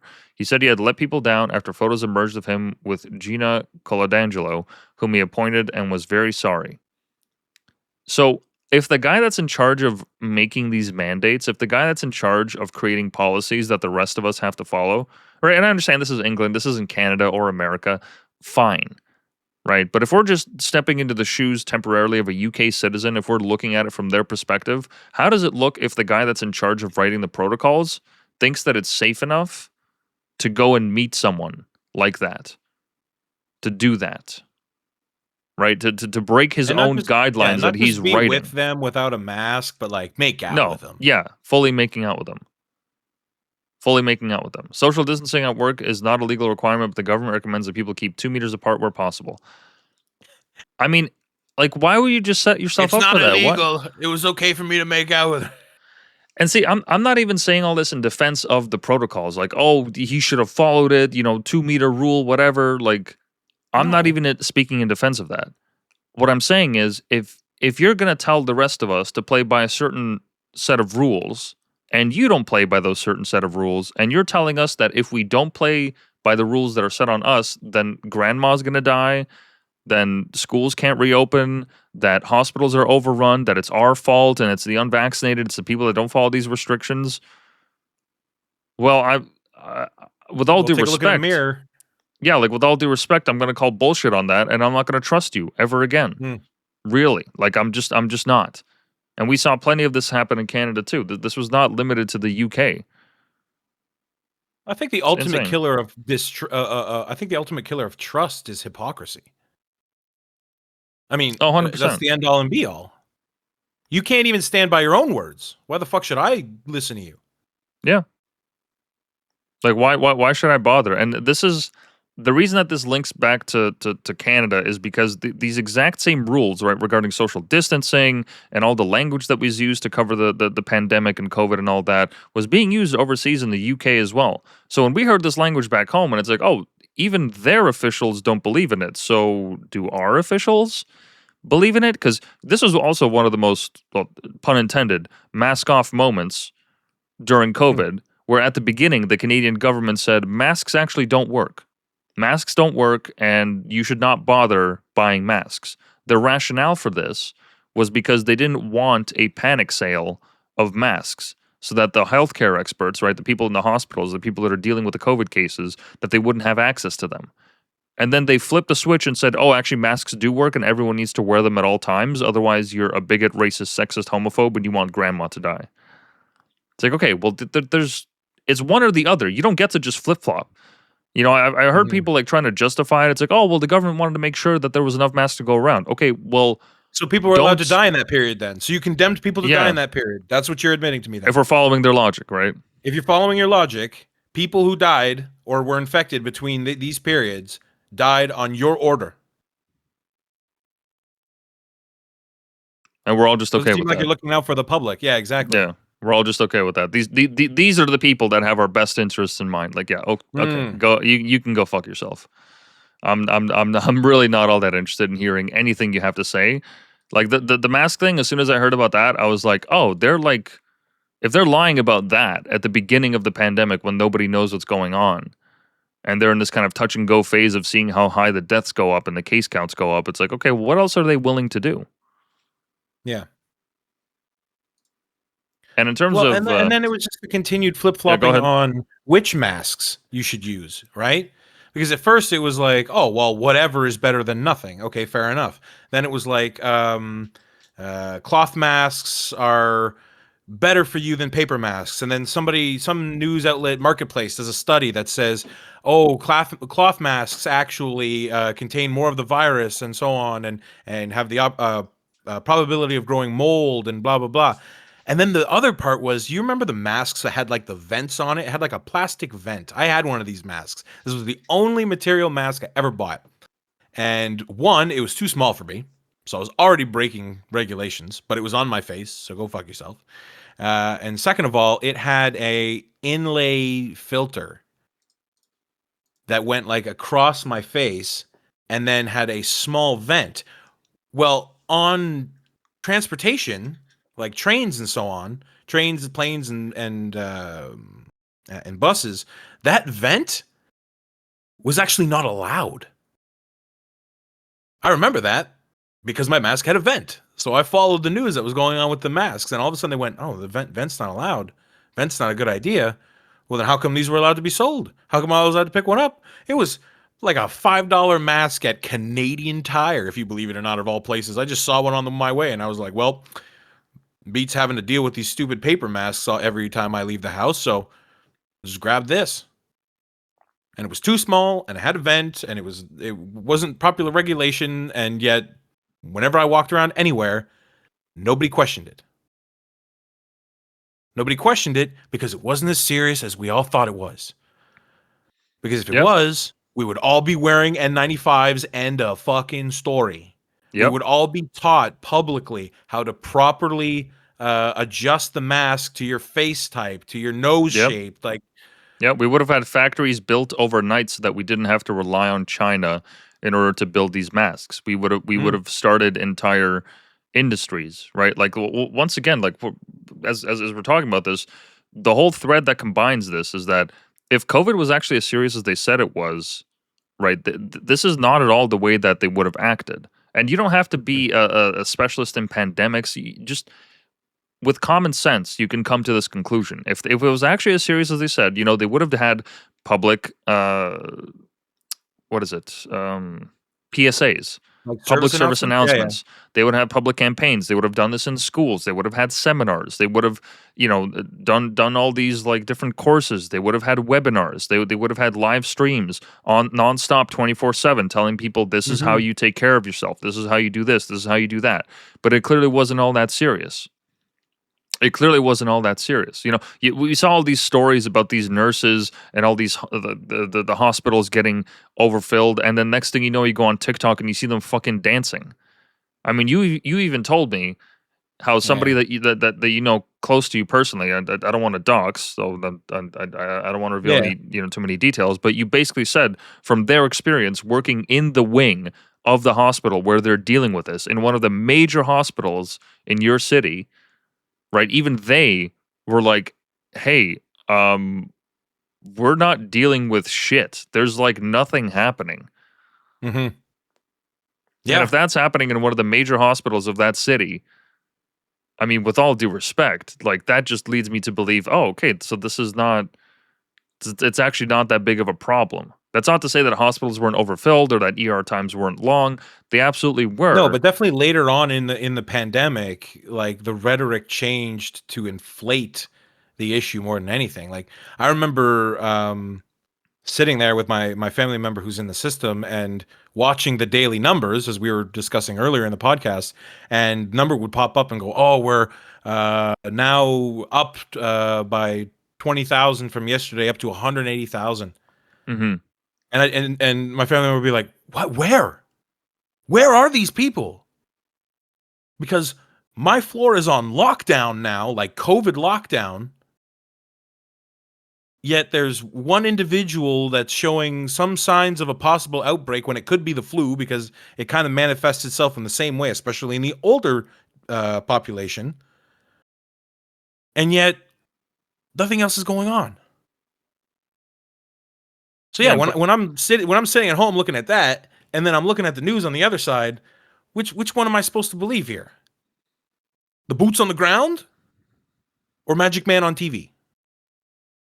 Yeah, part of the problem, and we've talked about this off stream as well, is that these public health officials, they linked their ability to succeed at their job to whether or not they were able to get COVID cases down. When in reality, that's not the metric that they should have used at all. That's the dumb man's metric. That's just like, oh, okay, oh, case goes up, case goes down. Oh, that means they're doing something. If I don't see it, it doesn't exist. Right? Like the cases are going to rise. COVID is going to do what it's going to do. That was completely the wrong metric that they were using. What they should have been using is, okay, is there any way that we can test people for their physical fitness? Can we get some kind of assessment like that going? Can we get an assessment for how many people are taking vitamin D? Can we get an assessment for how many people have access can we to create like a public health tier list of some kind, or some kind of metric to go on to improve the health of the people? Like, yeah, the BMI index, like what have you, right? There could have been all these different numbers that they used. oh, don't talk about the BMI index. You'd be fat shaming now. Yeah, Don't be doing that. I guess, but because they linked their ability to succeed to these numbers and the deaths and all that. The whole game the whole game transformed into, okay, what can we do to get these numbers down? Does that mean that we have to close playgrounds? Does that mean that we have to close aisles in grocery stores? Does it mean that we have to do this? We have to do that? Restrict people's movement? Not allow people to take trains, buses, or planes? Right, with Justin Trudeau. Where's that clip? I know I have this in the notes. There has to be that clip where Trudeau was talking about if you get on a plane, if you get on a train, you don't have that right if you're unvaccinated. It's an infamous clip. How am I I feel like I'm missing half of the points I made in these notes. I could have sworn I put them in there. But there's a famous clip of Trudeau talking about, I'll even just pull it up here in the chat, or in the search rather. God damn it! Why does my browser keep doing this? I think I found it. Here, I got you. If it'll load, thank you. Yeah, here it is. That's your choice. But don't think you can get on a plane or a train besides vaccinated people and put them at risk. That's your choice. But Yeah, don't think that you can get on a plane or a train. There, I want to take a moment to stop on this, because when I listen to that shit's visceral. Don't think that Like, you have the right to travel openly in like, Canada if you're He's unvaccinated. attacking, and you know what's funny about that is I actually am I'm working with somebody right now who's going through like citizenship, and he's learning about rights and freedoms of Canadians. We have the right of mobility, which means I can go or work in any part of Canada I want, and Unless it's that COVID. right was restricted during COVID. Yep. That's unbelievable. Yeah, we were literally prisoners in our own country. Like the COVID was exactly what made me start considering maybe I should live in America, because at least in some states in America, they have the freedom of association. They have the freedom, well, not association, but they have the freedom to live in a state where they don't have to abide by these rules. It's exactly why I was considering an out, because I was like, there's no way. I can't raise a family here. I can't raise a family in a country where this is just okay, where the prime minister can get on live news during a campaign rally and speak about this so openly. Well, that's the thing, is you were looking at a route out. I was looking at refugee status. I was looking at ways of crossing the border. Because if my prime minister is so adamant that he's going to be this animated talking about taking away my rights simply for something he doesn't agree with, or or for going against the message that he's putting out there, that's fucking terrifying, because that also wasn't the first time he did it. And the continued rhetoric of the demonization of the unvaccinated just continued to pile on, the hysteria over and over and over again. We haven't even gotten to the Quebec curfews. That was crazy. Yeah. We're not even like halfway through our fucking notes. For those unfamiliar, the province of Quebec enforced curfews, so people couldn't go out after a certain time at night, lest they face a charge of, what was it, $1,500 for walking your dog, for going to the corner store, for going out with your friends, for just being out in the street. You had public police officers, enforcers going around and making sure that people weren't just walking around, right? Which is insane, because now we're operating under the assumption that COVID only attacks at night. Is this what is this really where we're going? That COVID literally attacks at night? This is the mentality that we're going forward with. I mean, like here's a quote from someone. For me, a curfew is something that was used during war or things like that, but we had looked at what other countries did, France and other countries, and they used it, and it was as a success, and we added it to our toolbox. It's a success, really? That's a success? It's a success to imprison your own citizens. I mean, we once again, the further we go down this rabbit hole, I keep remembering things. Where is the account of all the people? Where is the count of all the people that died due to alcoholism, isolation, depression, all the people that killed themselves during COVID, Mhm. all the people that died because of these lockdowns, Yep. the amount of children and like entire generations that didn't get access to adequate education and socialization that are now forever changed moving forward for the rest of their lives because they were forced to sit at home for all that time. Right? Like this completely alienated people from each other, from themselves, from their government, from their representatives that are supposed to fight for their rights and their freedoms. Like, how many people died as a result of these lockdowns? Was that actually worth it? You know, has there ever been a public accounting of that? I mean, this stuff is exactly why people want to have. They want to have the what are they called? The oh my God, what was the Nazi trial at the end of World War II? I can't Oh, believe I'm the blanking on this. Nuremberg. Yeah, that's why they want to have Nuremberg 2.0. That's why a lot of that rhetoric was going around, because people feel that they were rightfully fucked over. And like, well, we need to hold someone to account. We have to actually, we can't just have all these politicians and these public health officials going around pushing all these policies without any what's the word? Well, their I'm looking for? incompetency was egregious. That's the issue, is they pushed it so far, standing on their little soapbox saying, we know what's best for you, you filthy peasant. Do what I say. And it made, I think we can say, almost no difference. Well, again, we can't really say that one way or the other, but COVID's here now. Like, we fucked it up. We dropped the ball. It's here. Forever. Yeah. Here's a quote from the and- article. Yes, sorry, go ahead. Yeah. No, go ahead.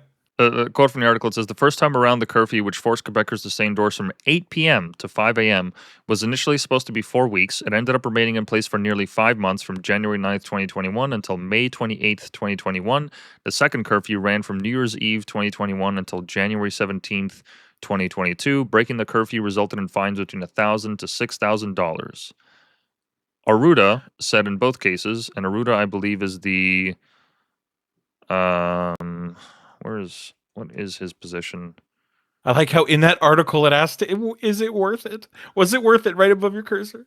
Yeah, he's a doctor. Yeah, was it worth it? Dr. Horatio Arruda, who was the province's director of public health when the curfew was imposed, said it was a necessary move at the time. Necessary move. Yeah, you tell that to all the people that lost their lives and their livelihoods. And then You look them in the face and tell them that. Yeah. And then if you look at the next point in the notes, there was actually protests against the curfew in April of 2021. And the angle that they took on this was that it is vulnerable or it is harmful to sex workers and addicts. That's the angle Global News took on this. They said that, these protests against the sex works and drug users, and opens them up to excessive policing. So anybody who's protesting against the curfews or the lockdowns or anything like that, you must be a drug dealer or a whore. Or sorry, a drug user or a whore. Like, what? That's the angle you take? These people are already stigmatized because of consuming drugs, so they're already victims of profiling. Oh well, this is the messaging that the people of the side of the protest took. It wasn't the public officials. It's not as if they're twisting the story. It was the people protesting themselves. They were using this as a point. Which, like, why would you? What is this bleeding heart liberal? That's a poor point to make. Yeah. Like, what the fuck are you talking about? Because I read that completely wrong. I figured that this was some hullabaloo bullshit that mainstream media was trying to twist. Okay. Yeah, more than 2 years after Quebec lifted most of its COVID-era public health measures, the province has only recouped a little over 1/3 of the $68 million it issued in pandemic-related fines. I actually did the math, and 68 million divided by $1,500 is roughly 45.3. Yeah, it's roughly 45,300 tickets. A little over. Yeah, assuming that the tickets are all 1,500, but yeah, that's the high end of the estimate then. The average amount owed per ticket is about $1,500 if you look at that article just down there. Yeah. So that was average. So it went higher. And that's not like the curfew wasn't even the craziest thing. The craziest thing was that people were barred from grocery stores. People were barred from Canadian Tire, from Walmart, from these big box stores, because most small businesses were forced to close. They were forced out of them because they said, okay, so you can only buy groceries now if you get vaccinated. So now you're restricting where I can and can't go, not even to the extent that I can't leave the country or leave the province or what have you. Now you're actually telling me what businesses I can and can't go to. I mean, Yeah. if that Well, is just not the most asinine, ridiculous point to make, not even asinine, that's not even the word for it. Like, where are the consequences for these people? Where is the accountability for what they did? I mean, why didn't Quebecers just burn their provincial parliament down? I don't understand. Like, this is insane. The fact that we put up with this as Canadians, we thought that this was just and right. The majority of the nation just kind of went along with it. What does that tell us about us? Well, and the other part is the continued weight that this action has put upon Canada's legal system, because right now, 40, or is it right now? I'm not sure, but at the time of that article with the 1,500%, it said 41% of the tickets were being disputed, which must be Yeah. weighing heavily on our legal system. It's just dragging it down, Yeah.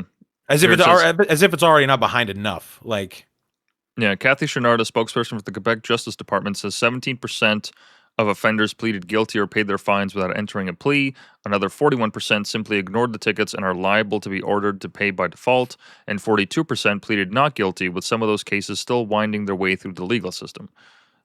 So 83% of people who got a ticket said, fuck you. Great. Let's just clog up the justice system even more. Yep. This was nuts. The fact that Quebec even considered this as an option, that they were barring unvaccinated people from going to grocery stores, is just nothing short of ludicrous. And the thing to keep in mind here, as we've said before, the theme for this episode is like all of this hysteria, all this anger, all this frustration. This is all leading up to the convoy. This is all leading up to people being like, okay, this is enough. We've actually had enough. We're going to resist this, which is why the utter rejection and labeling of the convoy as some hateful group of a minority of people holding unacceptable views is about the most disgusting thing that any of those politicians could have said against those people, because they were truly suffering. They were forced to be inside their homes. They can't leave the province. They can't leave the country. They can't go to grocery stores. They can't go to bars. They can't get a job. Yeah, they can't even do their jobs now. Yeah. If they don't accept this vaccine mandate, people that were working from home for the government were forced to get vaccinated. And so the line that they kept playing throughout this whole time was, oh, well, your choices have consequences. So hold on. Why the fuck do my choices have consequences, but theirs don't? So when they lie to us about the masks in the beginning of the pandemic, and they tell us that, oh, they actually don't work, they don't have any fucking consequences? These people that completely fucked over entire generations, barred them from going to school in person, from socializing, all these crucial steps in a young person's life, everything that they took away from the kids. I mean, look, I'll grin and bear it. I'm in my 20s, whatever, man. I'll roll with the punches. My frontal lobe is already developed enough. It's fine. I'll take the L. I'll take the sacrifice. But fucking over the vulnerable, the kids that can't even protect themselves, they can't even stand up for themselves, really? And what consequences did they face? Our EQAO scores, the standardized tests that we use to measure how people are able to read and write and do basic math, have been going down ever since the pandemic. Who's going to be responsible for that? Do their choices have consequences? No, it just seems like my choices have consequences. That's very strange. You guys force small businesses to shut down, nail salons, all these like independent businesses to shut down. Meanwhile, big box stores like Walmart and Costco and all that are able to operate. Where are those consequences? Where are the consequences for the people that decided that was right? For closing playgrounds, for closing golf courses, denying people Something like one their in jobs? 5 small businesses are going to go under, or went under post-COVID, or rejected to go under. Yeah. And that's not even talking about like just the failure rate for independent businesses alone, because it's fairly high. They tend to go under. I think it's like 70 or something percent within like the first year or two. Yeah. Right. That's not even taking that into account. It's a hard enough world out there, but thanks for making it that much harder. Yeah. So my choices have consequences, but theirs don't. Where the fuck do you get off? Like this is the kind of energy that people took to the convoy. Absolutely, because it's like, okay, so they can just flip-flop on public policy. They can just decide whether I go into work the next day. They can just decide what happens to me and what freedoms I have, because any challenge to it is going to be in the courts for all these years, right? Dealing with it. It's going to be, dealt with long after the pandemic is done. And I have to deal with the repercussions, but they don't? Are you where the fuck do you get off telling me that is a fair and just world? So is it really any surprise that trust in institutions have gone down, trust in the mainstream media has gone down? Yeah, no shit, because people are like, yeah, fuck this. I'm not paying attention. I'm not following your rules. I'm not doing this. It's exactly why, as we've said off stream, the next pandemic, yeah, I'm not fucking following your guidelines, man. I don't trust you. Even if it's to my detriment, with all due respect, like, I'm not following your fucking rules. You guys already burned me once. I'm not doing it again. You told me you get one vaccine and that's it and you're good to go. I did it. Right? I had some family things also intertwined with that. Mm-hmm. Right? But you said one and done. That's it. I trusted you. I was going to get one and done. And then you said 2. Now we need 2. Now we need 3. Now you need the booster. Now you need this. Yeah. No. Go fuck yourself. With all due respect, go fuck yourself. And then our prime minister has the fucking balls, to come out and say, I didn't force anyone to be vaccinated. I didn't force anyone. This was this I was. I think you have that clip in the notes. Let me see if I can find that.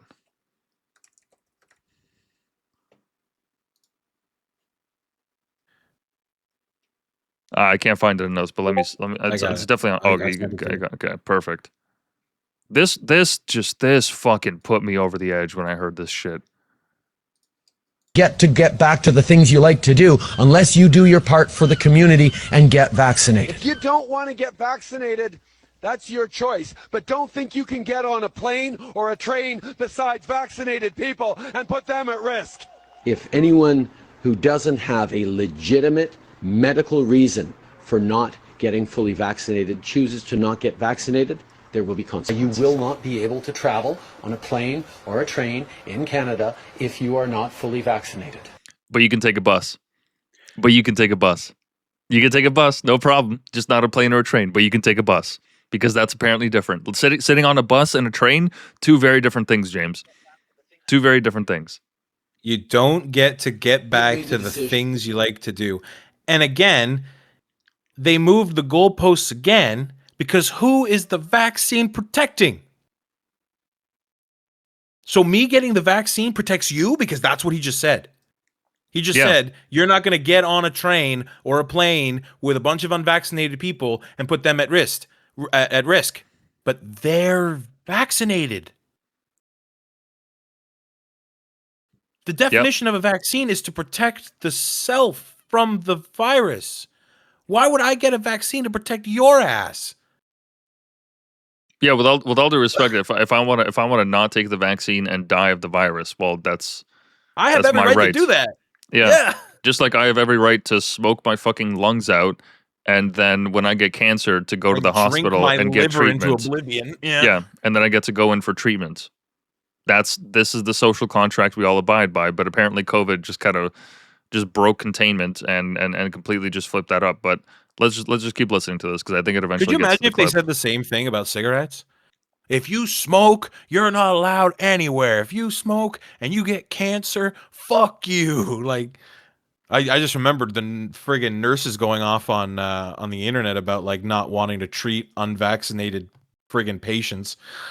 Holy shit! But yeah. Anyways, does that mean oncologists are not going to treat people that smoke? Then is that what we're agreeing to? Is this this what we're all in agreement with? Yeah, nurses in the local hospital were like, these are real people that I know, and they were like, oh, if you come in and you're unvaccinated, like I don't want to treat you.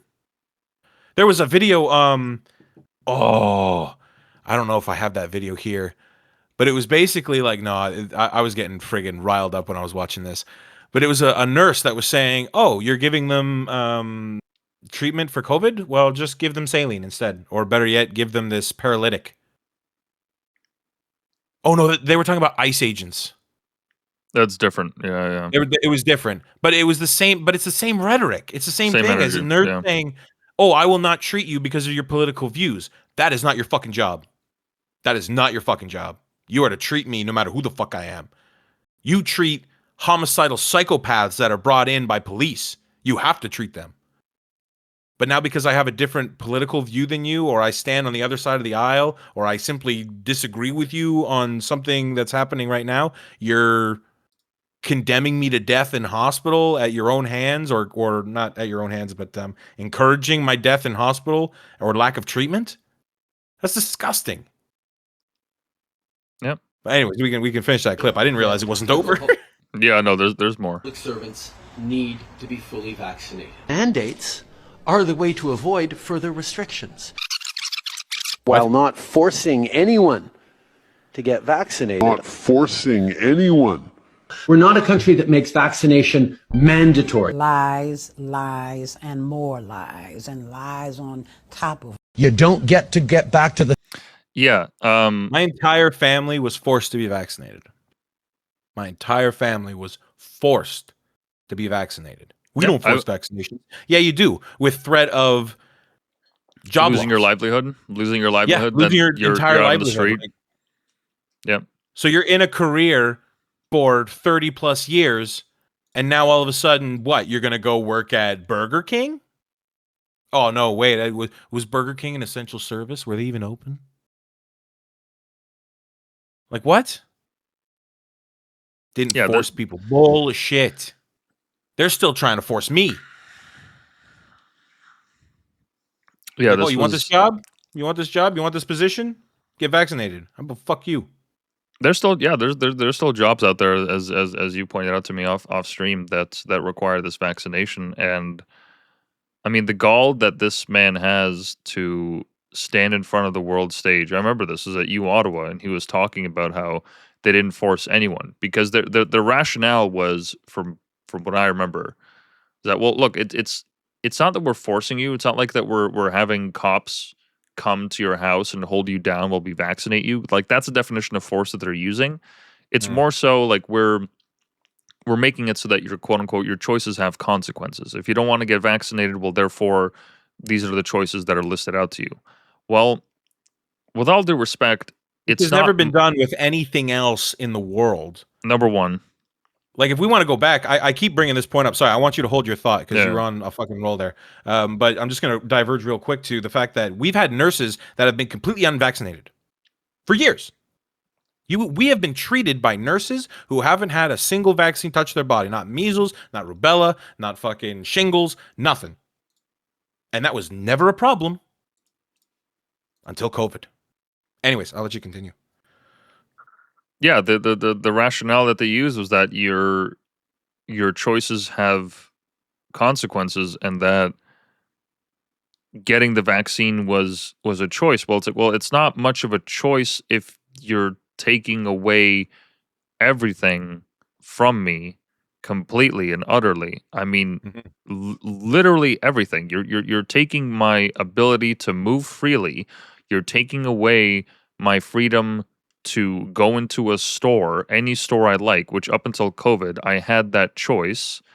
But now you've completely just removed it because what? Just because you said so? I'm supposed to take your word on this? I mean, this is just incredible. And I have another clip to play here. I just found it in my bookmarks. Anyone who thinks that I haven't been talking about how safe vaccines are hasn't been listening to everything I've been saying over the past 2 years. Vaccines are safe and effective. Canadians need to be reassured that every step of the way, their health and safety is at the forefront of all recommendations, and every vaccine distributed in Canada is approved by Health Canada because it's safe and effective. Every vaccine approved in Canada is both safe and effective. Therefore, the best vaccine for you to take is the very first one that is offered to you. That is how we get through this as quickly as possible. You're going to be able to get your vaccine as soon as you turn 5. And I know you're excited and I know you're eager.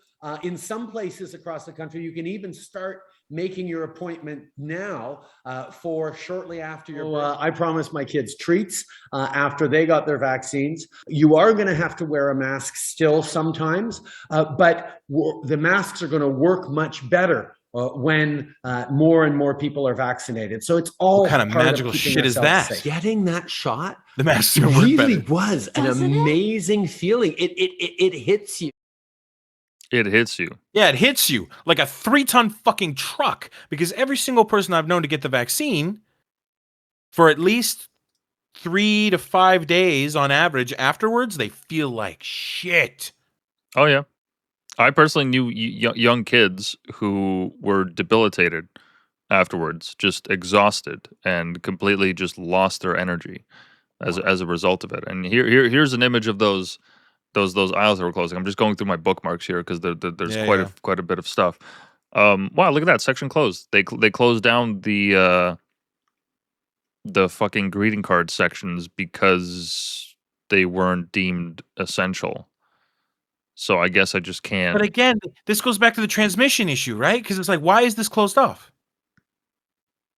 Because people are going, touching them and taking them out and reading them and putting them back and looking at a different one. So now you have different people touching them. But what is it transmissible through touch, or is it airborne, or is it drip contact? So I gotta like fucking spit on the thing and then touch my eyeball, like it. Well, transmission wasn't the goal with this, from what I remember. The issue was that they wanted to limit the amount of people buying non-essential things. The whole thing was, it was in the spirit of trying to limit people going out needlessly, right? What the government deemed needless. So me getting a birthday card for, a niece, a brother, what have you. How about a get well soon card? Yeah, that was deemed inessential, which, as we covered in our first episode in this series, what happens as a result of this, right? If we just paint if we get a square, you know what? Fuck it. We'll illustrate this point with Microsoft Paint. Okay. Let's Easy do it. peasy. Do it up. Easy peasy. Okay. So you have a store. Okay, and you have enough aisles. Oh boy. Just basic, right? Can I make this thicker? Thank you. There we go.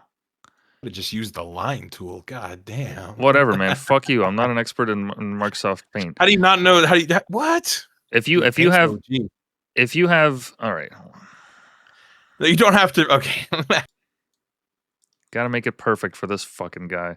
All right. So if you have all these aisles, right, and let's say that you deem that these aisles over here are non-essential, why is the brush so fucking gay? Right? You deem this is an essential, this is an essential. Well, guess what? This whole area right here, this is where people are going to go. This is where they're going to crowd. This is where they're going to go because, this is because all these areas are not accessible to them. So why would they go down that aisle? So what you're doing in effect is you're making it so that people are actually congregating in tighter and tighter spaces, where if we just go off the basics that we know of COVID, right, the closer you are to a person that is sick or that is transmitting the virus, the more your likelihood is of actually catching the virus. There's a higher viral load in their breathing and their sneezes and what have you. So by closing these aisles, you're making it so that people only go to certain areas of the store instead of just walking around everywhere. So now you've completely limited people's interactions to one area. This is going to spread the virus even more. And our public health officials, the people that we trust with this, the people that are supposed to have our backs, that look out for our health and safety, they're the ones that are making these recommendations? Really? First of all, even ignoring this, right? Even ignoring this basic breakdown, okay? Who the fuck are you to tell me what is and isn't essential? Who are you to tell me what I can and can't do with my money? Go fuck yourself. Okay, first and foremost, go fuck yourself. Who are you to tell me what I can and can't buy with my own money? You know, greeting cards weren't just made illegal. They didn't just say, oh, these products are illegal and we're not selling them anywhere in Canada anymore. No. You just decided to wake up one day and think, okay, pencils are essential, but drawing paper is not, or greeting cards are not, or perfume is not, or what have you. What category are you using? What actual qualifiers are you using to determine whether it's essential or not? In the same way that they closed down the golf courses, which you were personally affected by because you had worked on golf courses almost your entire life up until that point, and all of a sudden they just closed them. And it's like, okay, but this is literally the most socially distanced sport known to humanity. Like literally besides baseball, the most socially distanced sport. I remember Not only being that, out there cutting the friggin' rough, and there was nobody there because the business wasn't open. Like, we still had to maintain it, right? The grass has to be maintained to stay to expect to open at some point. But I remember it being dead, and I remember being out there and thinking, this is the stupidest fucking thing. It's nuts. Yeah, like you were saying, like you were just ranting on, like the most socially openly distant friggin'. I'm in the middle of a field, literally in the away from middle of the everybody. field. Yeah, and here's another clip just because the whole point of this podcast is to get you enraged. Okay, so this is just rage porn. Okay, here's a clip of a man. It's to make you understand what we were seeing and how we were feeling during this. But yeah, no, it's all rage bait. It all turns out that way because it's all infuriating. Yeah. Here's a clip of a man that refused to wear a mask on a ski slope, which, once again, one of the most socially distanced things that you can do. You're literally, like, just ripping through snow. You're not standing still unless you're in line, and even then, that only, like, happens for a short little while, and if we're following their rules, we can socially distance and we're safe enough. But here's a man that decided to not wear a mask, right, while he's going on the chairlift, and this is what they did to him. Okay, this is what the Canadian government enforced.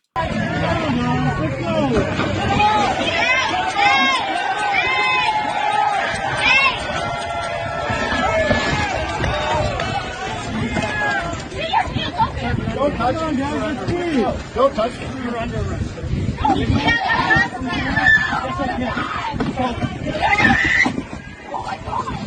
Don't touch me. God.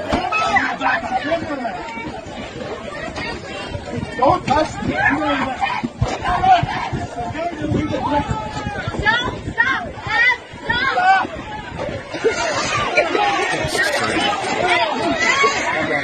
Just watch. Just watch.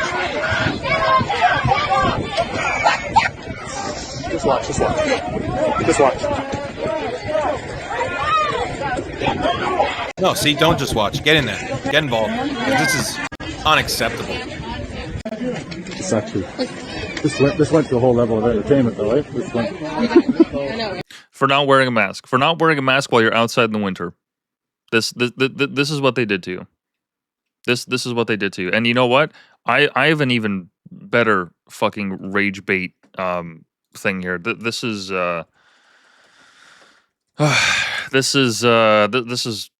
thankfully I never had to deal with this, but there was, oh my god, there's a photo of these frontline workers at a healthcare facility where they posted, you know, I can't even describe it. It's oh no, I know the video you're talking about, dude. It's not a video. fucking- It's a photo of a nursing home where an elderly person passed away, and the nurses held up a sign to the glass for the family that was watching from the outside, saying he died peacefully because they couldn't be there in person. Am I actually not going to find it?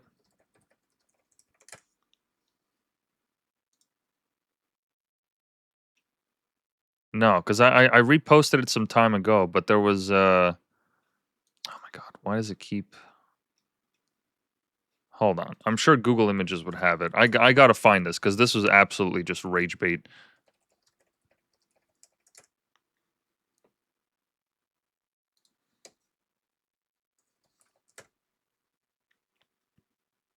Hold on. Grok will certainly help me.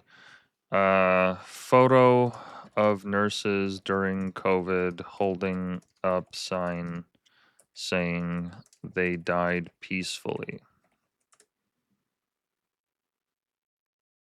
Grok will help me find this. Yeah, I'm checking Perplexity, but because I've seen the photo you're talking about.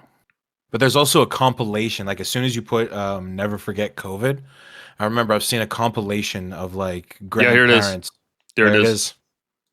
He is at peace. We're so sorry. Yeah.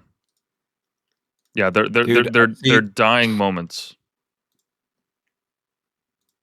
And here's the things on the restrictions as well: is you weren't allowed in hospital if you weren't vaccinated. So if a family member of mine was ill, got into an accident, something else, needed to be hospitalized, I couldn't visit them. Buddy, I would have gone ballistic. Ballistic. Try and stop me. Try and stop me from seeing a family member in hospital or in nursing home or in hospice, whatever. Fuck you. I'm getting heated now. As you should, as you should, because here's another post. This is a lesser known story. A man was shot over a social distancing dispute at the LCBO.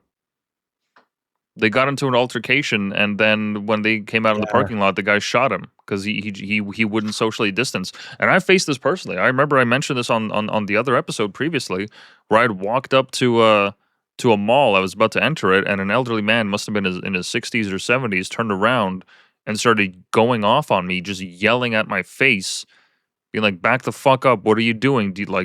Just fearing for his life. Yeah, this was real. This hysteria was real. People that were like emotionally unhinged and mentally unhinged, they bought into this. Full stop. Full stop. Look, and again, to a certain degree, like we said before, you can't really blame them, right? The fear mongering was there, and you know, the listing of comorbidities and saying, "Oh, if you're vulnerable," like, yeah. They force people to hug their own kids and their own family members through plastic sheets. Okay, I'm just playing highlight reels for my bookmarks. I know that there's a lot of stuff we haven't gone over, but honestly, at the end of the day, whatever we cover today will be enough. Because if this doesn't induce a level of rage in you, then I really don't know what will. Parks locked up, but in Toronto, they've been the scene of social distancing fails, leading to dozens of complaints. We just heard a little bit more music, and because my boyfriend and I are in the middle of a move, we happened to be outside. In Revelstoke, BC, Zoe Purvis was shocked to see a party across the street and called the RCMP non-emergency line to report it. Played a little bit on my heartstring just because I'm being so cautious. They either don't know or they just really don't care. You have reached the COVID compliance tip line.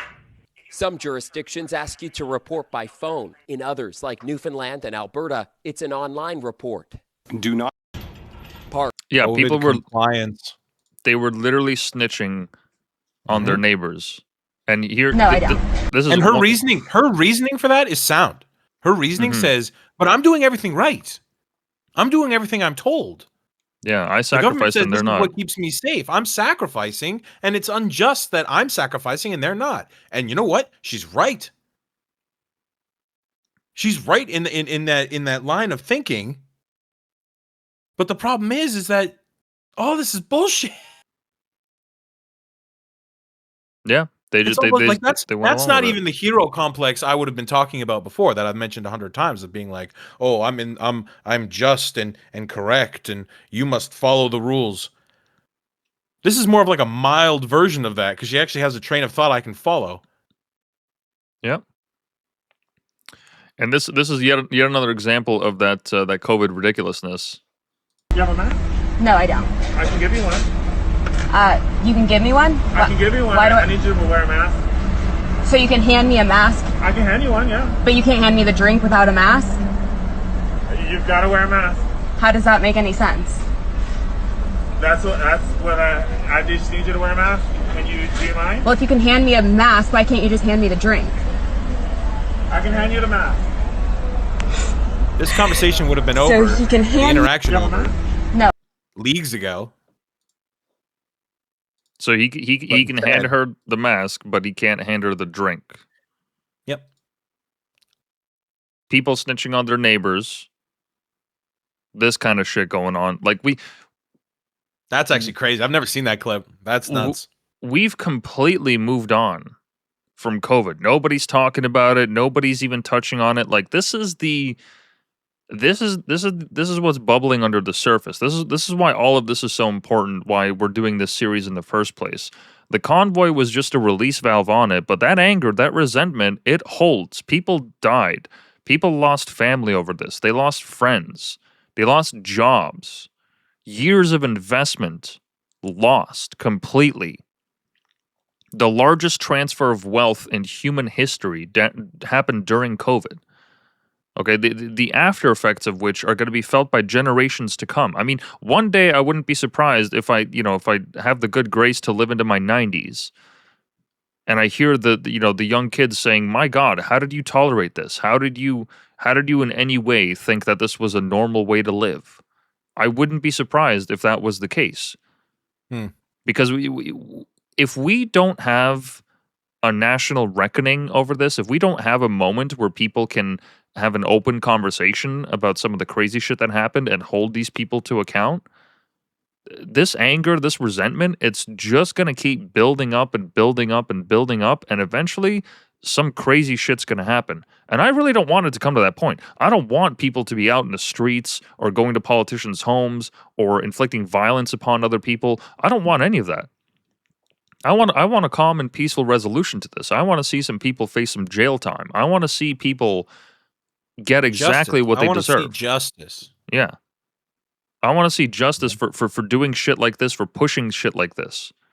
Because if there isn't, I mean, look, you're just, with all due respect, you're just ticking down the time until something happens, until somebody that's been affected enough by this says, you know what?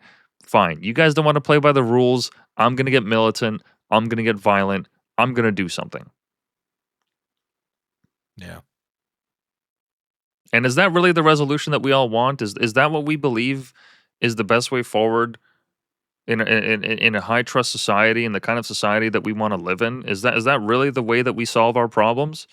Is it not supposed to be through the courts, through a process of law? Is that really not like, why can't we have we not that? evolved to hash it out over Discord? Like, we have the words, we have the brains. Can't just sit down and talk about this, like, or discourse. Sorry, yes. Yeah, sorry. Though we are on Discord and we are hashing it out, so well, having a Discord, and I yes, yeah. So yes, it is frustrating to no end. Which, once again, this is all setting the timeline, the road leading up to the convoy. People went through dozens of interactions like this on a daily basis. When I would walk down the street, old people would avoid me. I would have people walk on the opposite side of the street because they didn't want to speak with me.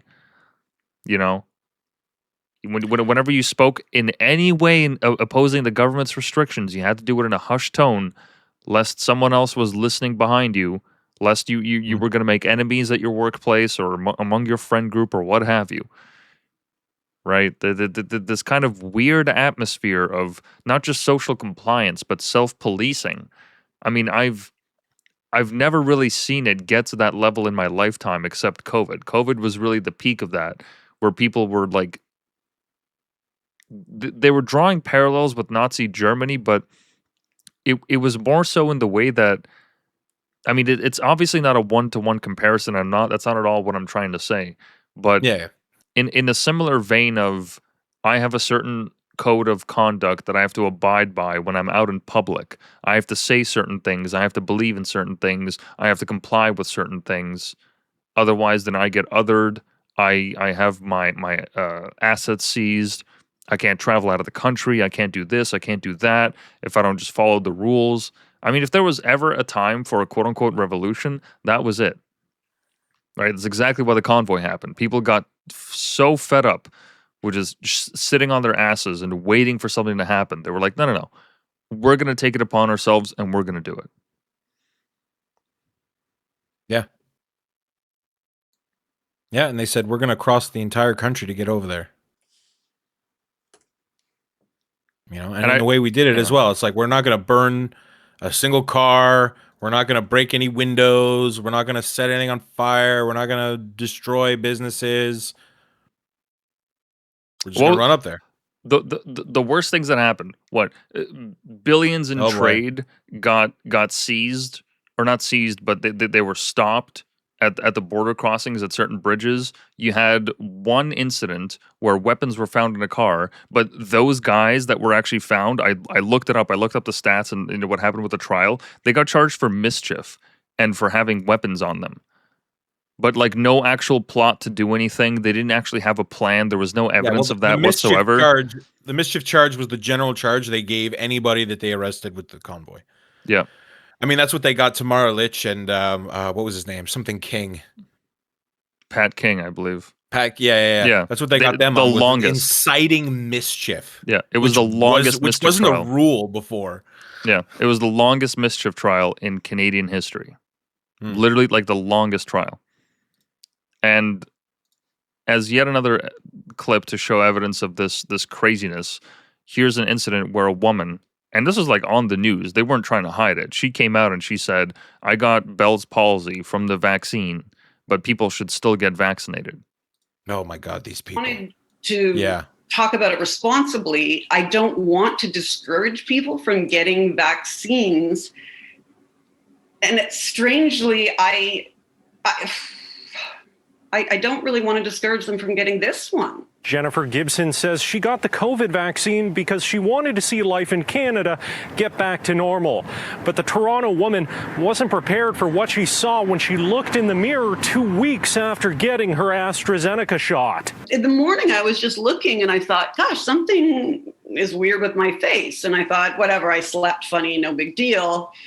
And by the end of the day, my husband I was asking him, like, this is weird now. And even with kindness, he had to say, yes, it was. A phone consult with Gibson's doctor confirmed that she had developed Bell's palsy, a form of facial paralysis. So honestly, when they said Bell's palsy, it's, devastating to look at half your face being paralyzed. But the little that I knew of Bell's palsy, I thought people don't die from that. So the fact that it wasn't something that I was going to not be around for my daughter later, it's dealable. It sucks, but it's dealable.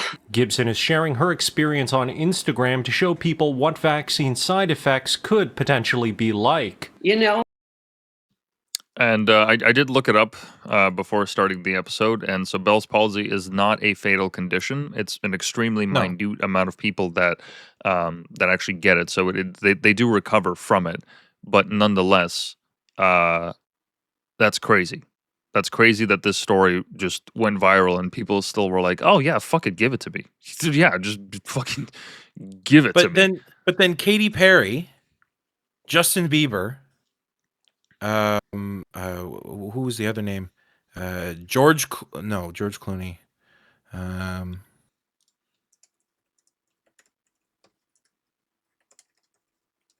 Who's the other one? There was another big name. Jennifer Gibson. She was in Suits. It's like all these people began developing Bell's palsy. Yeah, this is...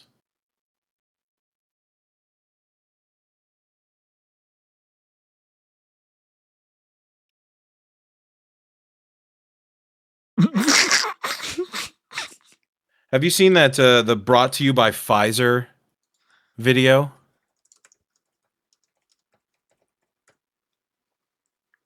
This compilation? Yeah. Where like every... I think that's the America one. is brought to you by Pfizer. CBS Health Watch sponsored by Pfizer. Anderson Cooper 360. Oh no. Brought to you by Pfizer. Oh, where they like they have a compilation hold of on, people... I got you right here.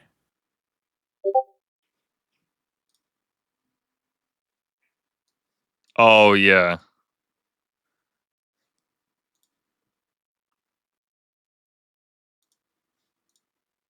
Good Morning America is brought to you by Pfizer. CBS Health Watch sponsored by Pfizer. Anderson Cooper 360.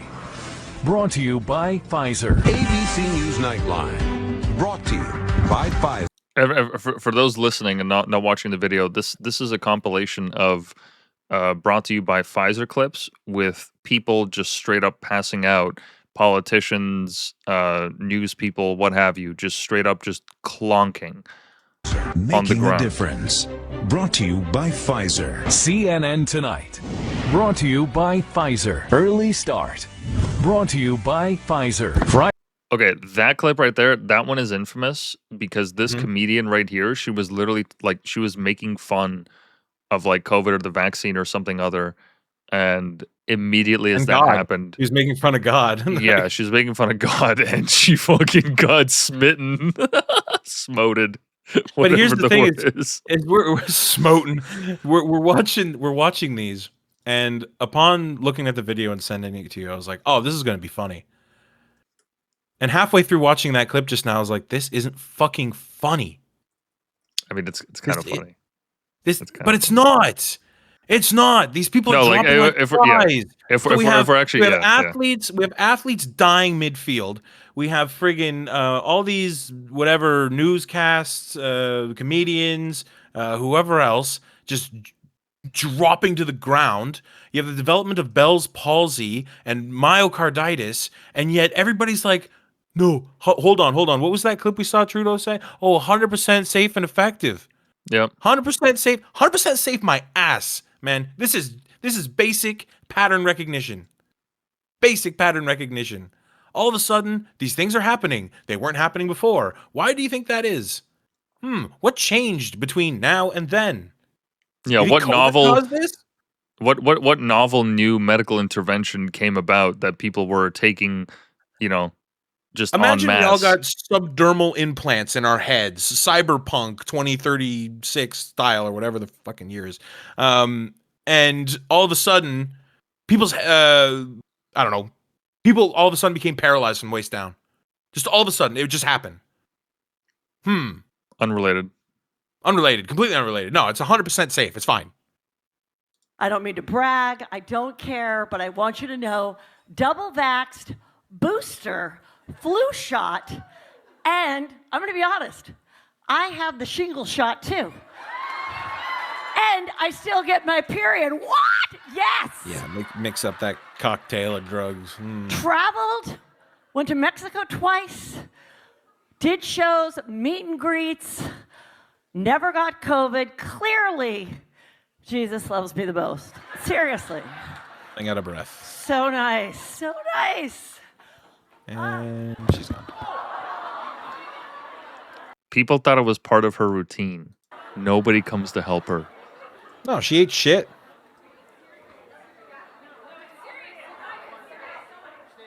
Her breathing's labored, like, holy fuck. Yeah. So when we all collectively were sitting in our rooms with our fucking CERB payments, seeing that shit play out on the internet and on live air, when we see people like this getting their vaccine, yeah, we got a lot of questions. We got a lot of fucking questions. Got a lot of questions. Got a lot of questions that weren't answered. We just kept being told, oh, it's safe and effective, safe and effective, safe and effective. Okay. We're being told we're uneducated. That we're bigoted. We're watching this unfold, and we're uneducated. Yeah. What's that? I don't need to be educated to put 1 + 1 together. I don't need to be intelligent to know if I take this hammer and hit my hand with it and it hurts. If I do it again, oh, I wonder what's going to happen. Like, fuck, man, this is basic shit.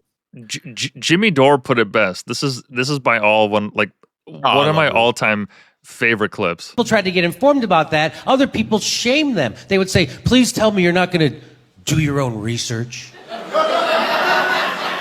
You've heard people say that. Please don't do your own research. You know, before COVID, doing your own research used to be called reading.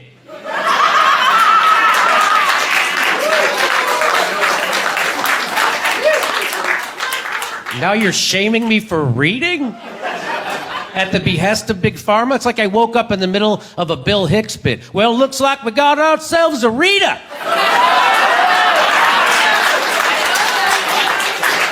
Tell me, boy, what you reading for?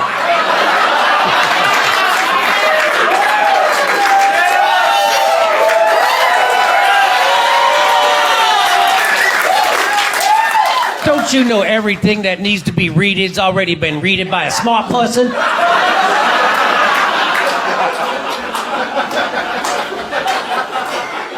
That's how much people internalized the propaganda from Big Pharma, was that they would be anti-intellectual enough to shame people for reading while they're wagging their finger at them for doing it. You would never shame people for trying to get informed, no matter what other subject it was, no matter how unimportant. Like if I say, hey, I'm gonna go buy a car. Don't look into it.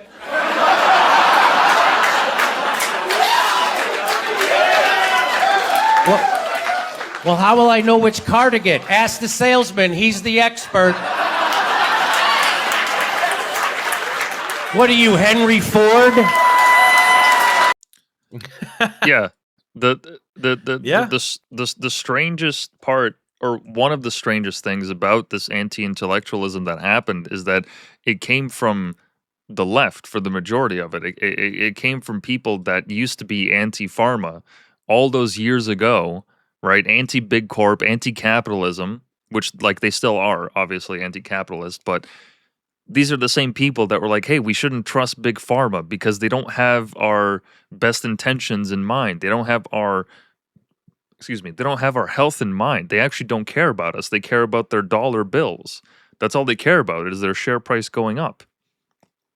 And then all of a sudden this flipped because I guess they somehow like one way or another. I don't know, like, what, the actual ABCD, whatever framework they use to politicize the vaccine, but it became political at a certain point, where if you were along with, going along with the narrative, with the people that, said trust the experts and all that, you were part of the left, you were aligned with them, and if you were going against it, you were part of the right. And that had absolutely nothing to do with it, because once again, as Jimmy Dore said, like, yeah, it's a ridiculous joke, but the point that he's making is, in literally every decision that you make in life, just about, right, you're going to do your own research. You're going to find out what kind of car to buy, what kind of apartment to rent, what kind of clothes to wear. Every single thing.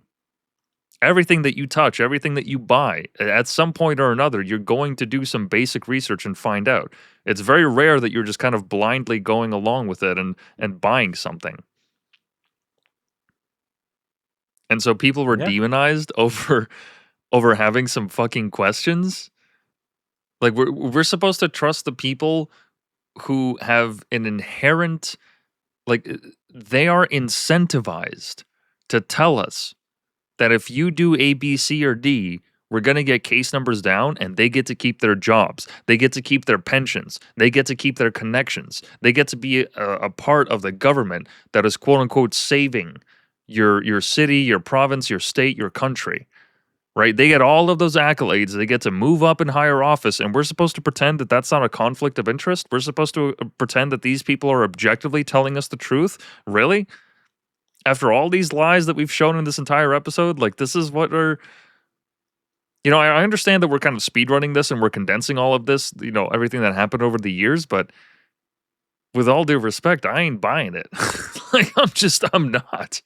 I'm really not. Especially with how fast these narratives fell apart. I mean, my God, the Quebec curfews alone should have been a wake-up call for the majority of Canadians to realize, hey, why are they forcing people to stay inside of their homes? Because, the reason that the flu spreads every single year during the winter, the reason that happens in the winter and not the summer, is because people go indoors during the winter. They go indoors and they congregate indoors because there's not much to do in negative 20, 30, and even minus 10 degree weather. Yeah. There's not much to do outside, so you go and congregate indoors, and so more people spend time indoors, and so more people get the flu, more people spread the flu, the exact same thing with COVID. And so as a way to combat that, during the winter, because one of those lockdowns that we looked at, it was from New Year's going all the way into May, that whole time, You're telling people that they have to stay indoors between that time? Oh, great. So we're actually causing the virus to spread even further. And we, once again, of the many things that we have yet to touch upon in this podcast, we haven't even touched upon, okay, the fact that vaccinating people during the pandemic is what causes variants.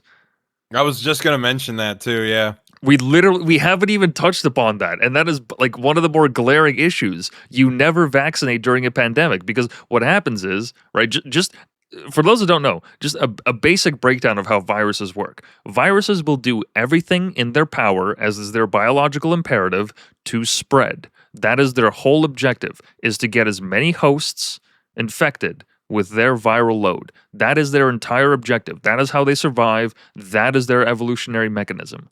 Okay, that is how they evolve. And if this happens during a time when we're producing vaccines, the virus, right, is going to use all the mechanisms that it has in its power to overcome whatever like vaccine they have, whatever protections they have. They're going to do everything in their power to survive. It's an animalistic instinct. It's encoded in the virus's RNA to do everything in its power to overcome that. So whenever you produce a vaccine and the virus is able to overcome it, guess what? Now the virus is going to replicate into that new variant. That's why we had all these new variants. If I would say, I would even go as far as to say, like, once again, I'm not a virologist, I'm not an expert, but I would go as far as to say that if we just never created a vaccine for COVID for the initial spread of it, if we had just waited for this to die down, we would be much better off. Yes. That's a conclusion that I've come against with. I completely agree with you with that. Yep. I've met people that think the same way, because the way I heard it described is essentially we all started learning about spike proteins with COVID, and evidently the COVID virus, and we all know the image of the COVID virus. It has something like 32 spike proteins or some number like that, right? Nothing crazy, but it's up there.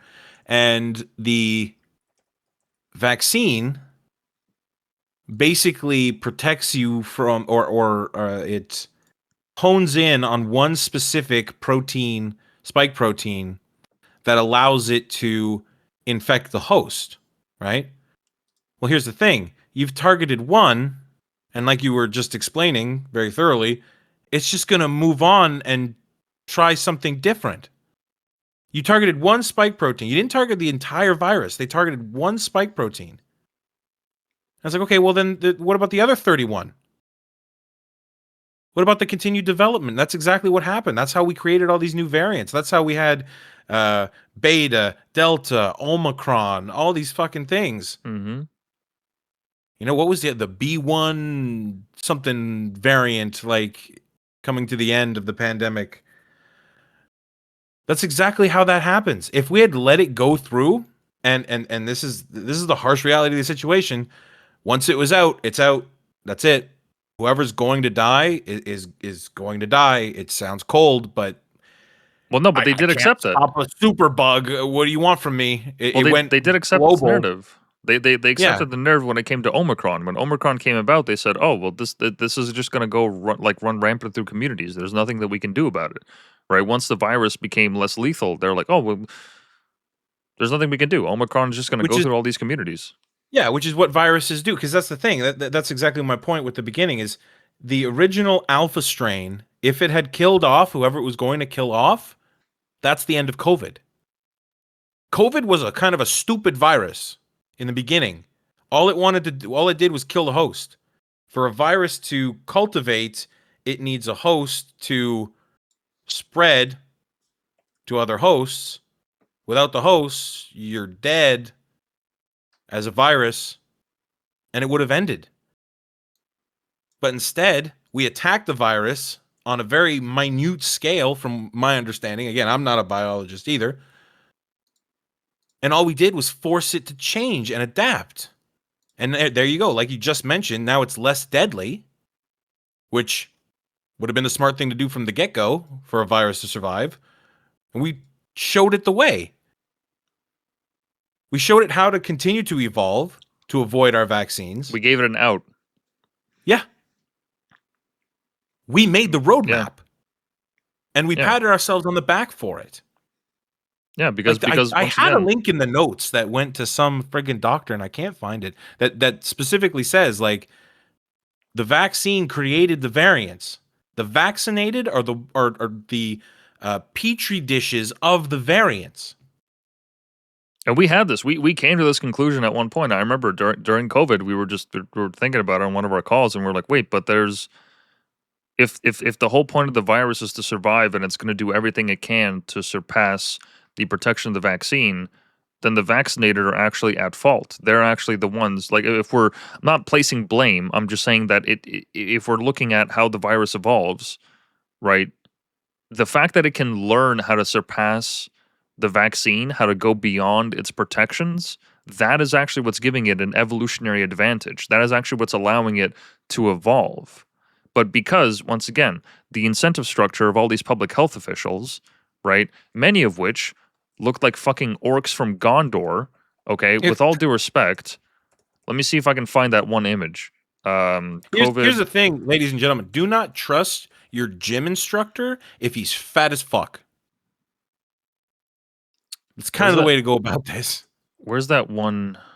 They look like gremlins. I remember there's a compilation. I think the Netherlands, they had a really fucking... Yeah, here it is. She was the Minister of Health and Social Affairs in Belgium. Like, really? You're going to trust this lady with your health?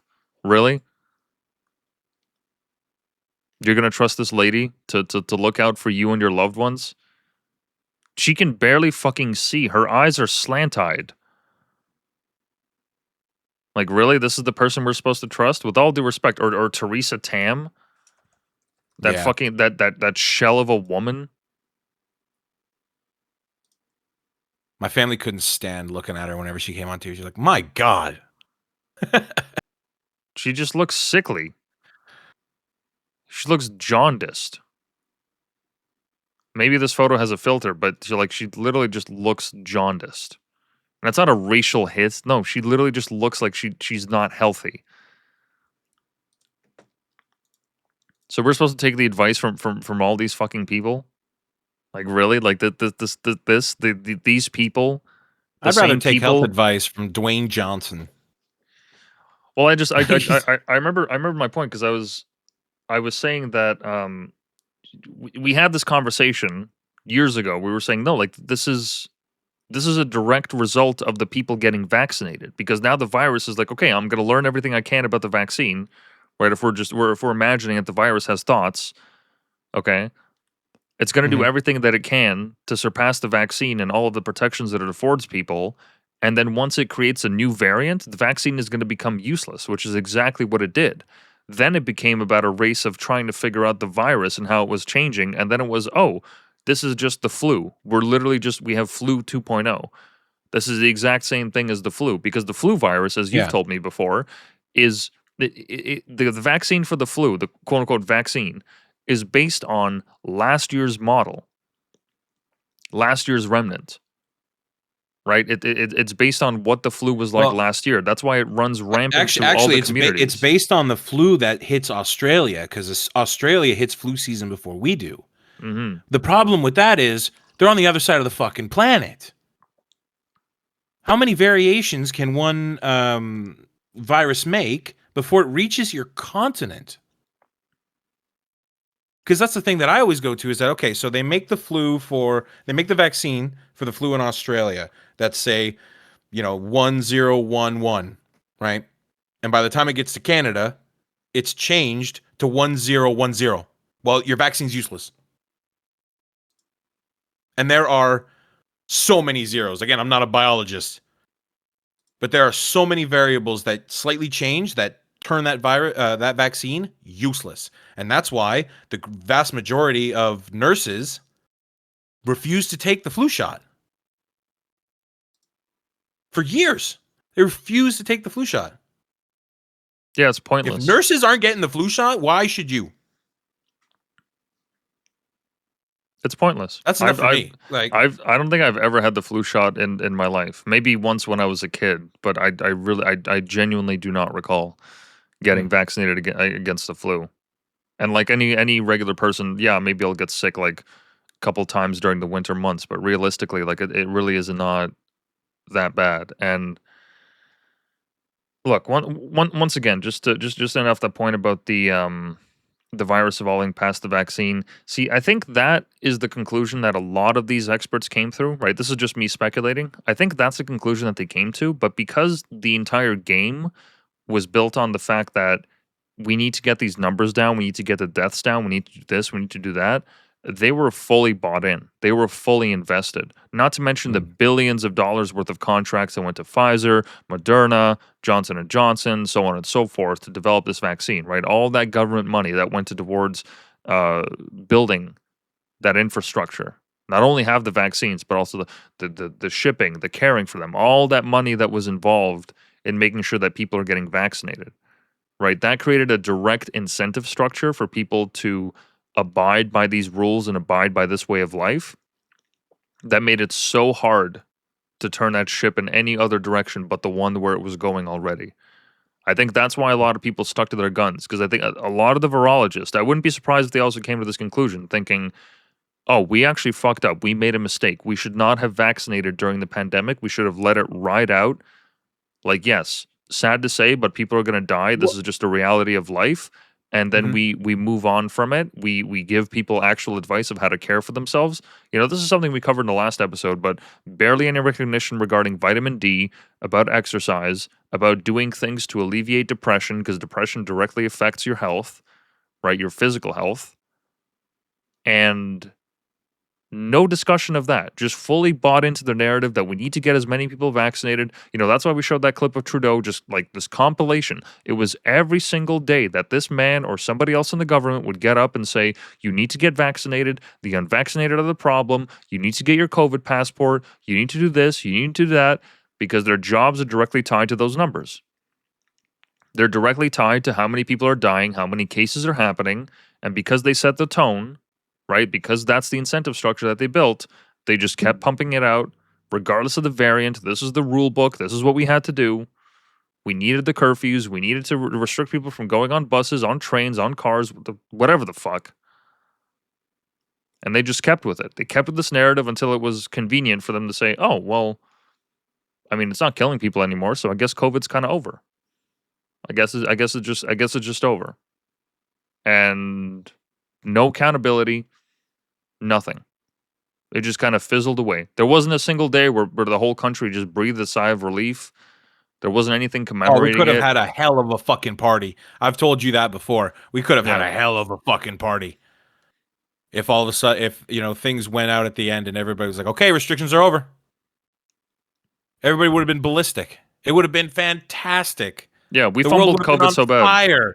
Galaxies would have seen the Earth light up. Like, yeah, we fumbled COVID so fucking bad that we, like, this could have been a legitimate coming together moment. This could have been a legitimate moment of people coming together and looking out for their neighbors instead of snitching on them and calling tip lines, instead of people telling kids they can't go on the playground, instead of cops arresting people for going to McDonald's and buying KFC.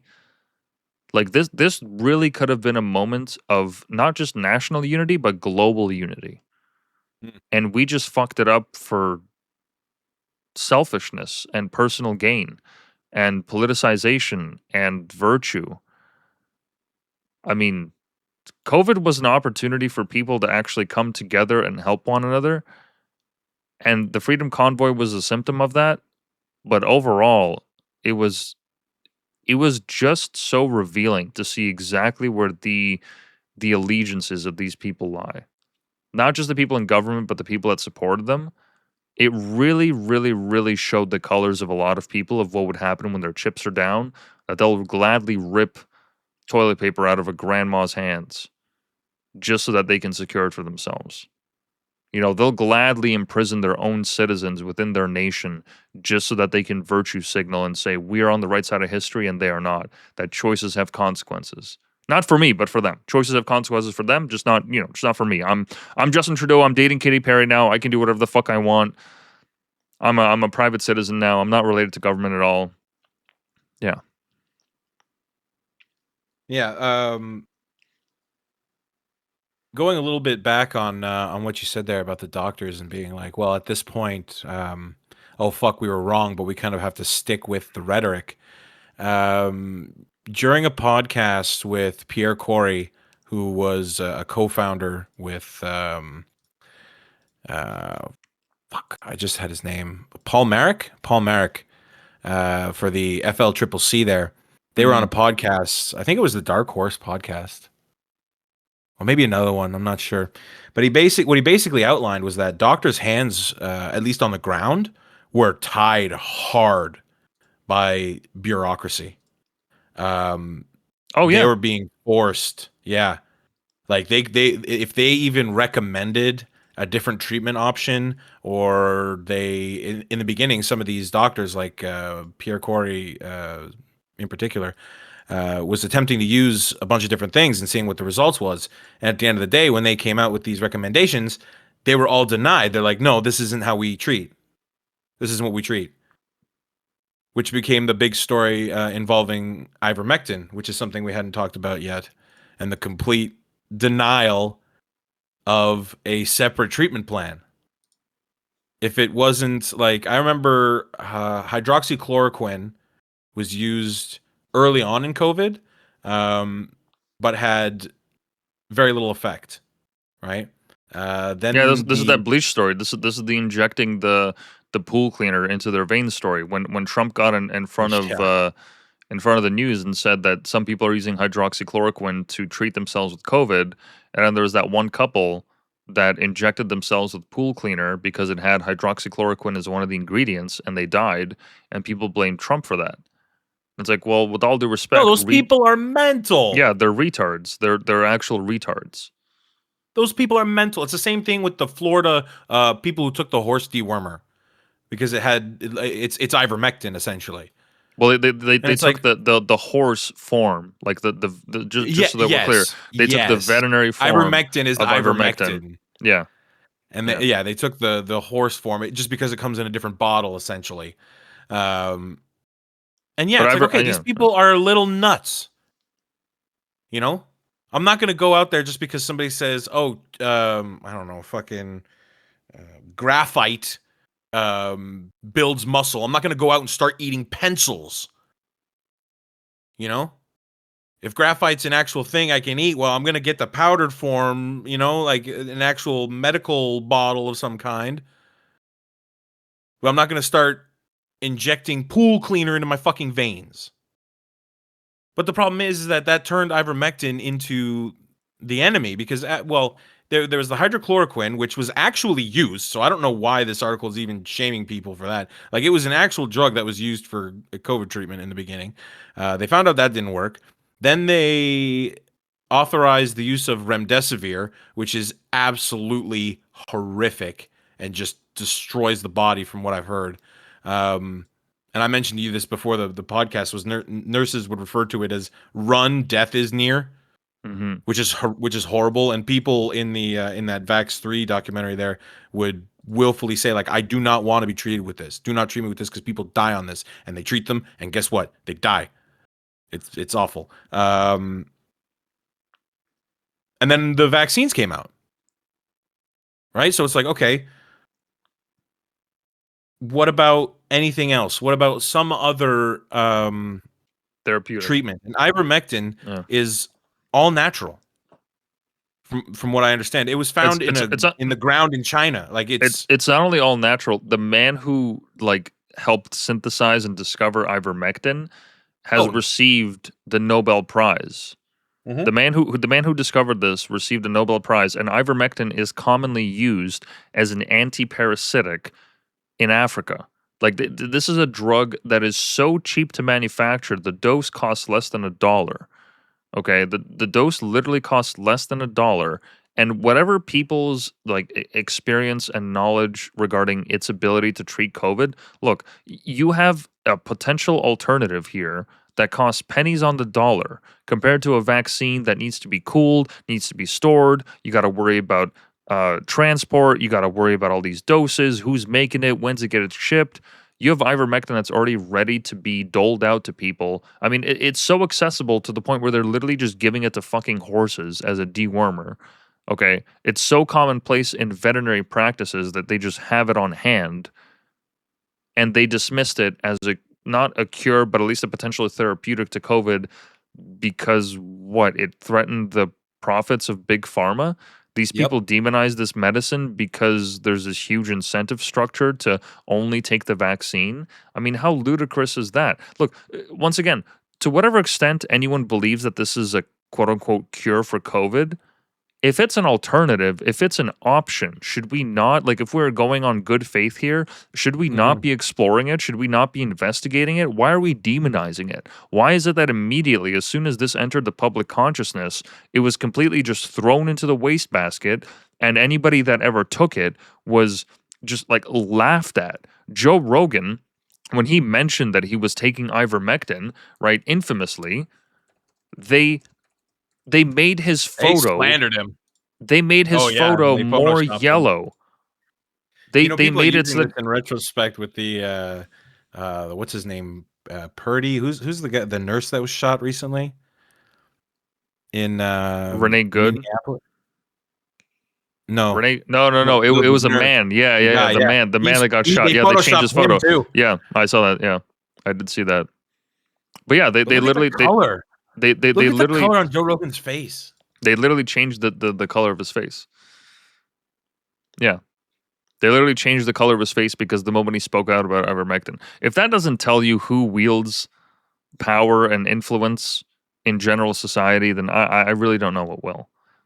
I really don't know what will. And here's to your point, because you made a claim earlier, and I understand that why people might be skeptical about this claim. You made the claim that... fuck. I had it. I fucking had it. I think it was something along the lines of, that doctors were pressured to not offer any alternatives beside the vaccine. Okay, here is direct evidence of that from a man that in Quebec, okay, he was living in Gatineau. As a result of his COVID vaccine, he got a rash. And not just any rash. He got a rash so bad, he was unable to keep a job. I'm talking his whole body is on fire. Okay, when you're dealing with pain like that, you can't even concentrate. Okay, you're focusing on the basics of survival. Sleep. Yeah, you can't even sleep. Okay, so this man had this awful rash develop all over his body as a result of the vaccine. So because of that, he decided to visit all these doctors and try to get an appointment to be like, okay, if there's an actual link to the vaccine, then maybe there's recourse here. Maybe I can take some legal action. Maybe I can just do something because I've lost my job. If I don't have my job, I don't have my apartment. If I don't have my apartment, then I'm fucking homeless. And then I'm just going to die on the street. So yeah, I need to do something about this. And here's the quote. Throughout his ordeal, Orabachi noticed something else. None of the doctors he had consulted appeared willing to acknowledge any possible link between his vaccination for the previous summer and the sudden onset of his skin condition. One doctor he visited suggested his condition was an allergic reaction to his gloves or the shampoo he'd been using for years. The doctors, quote, the doctors that I've been to, they were very worried and scared to mention or say my condition is because of the COVID vaccine. They were very worried about that.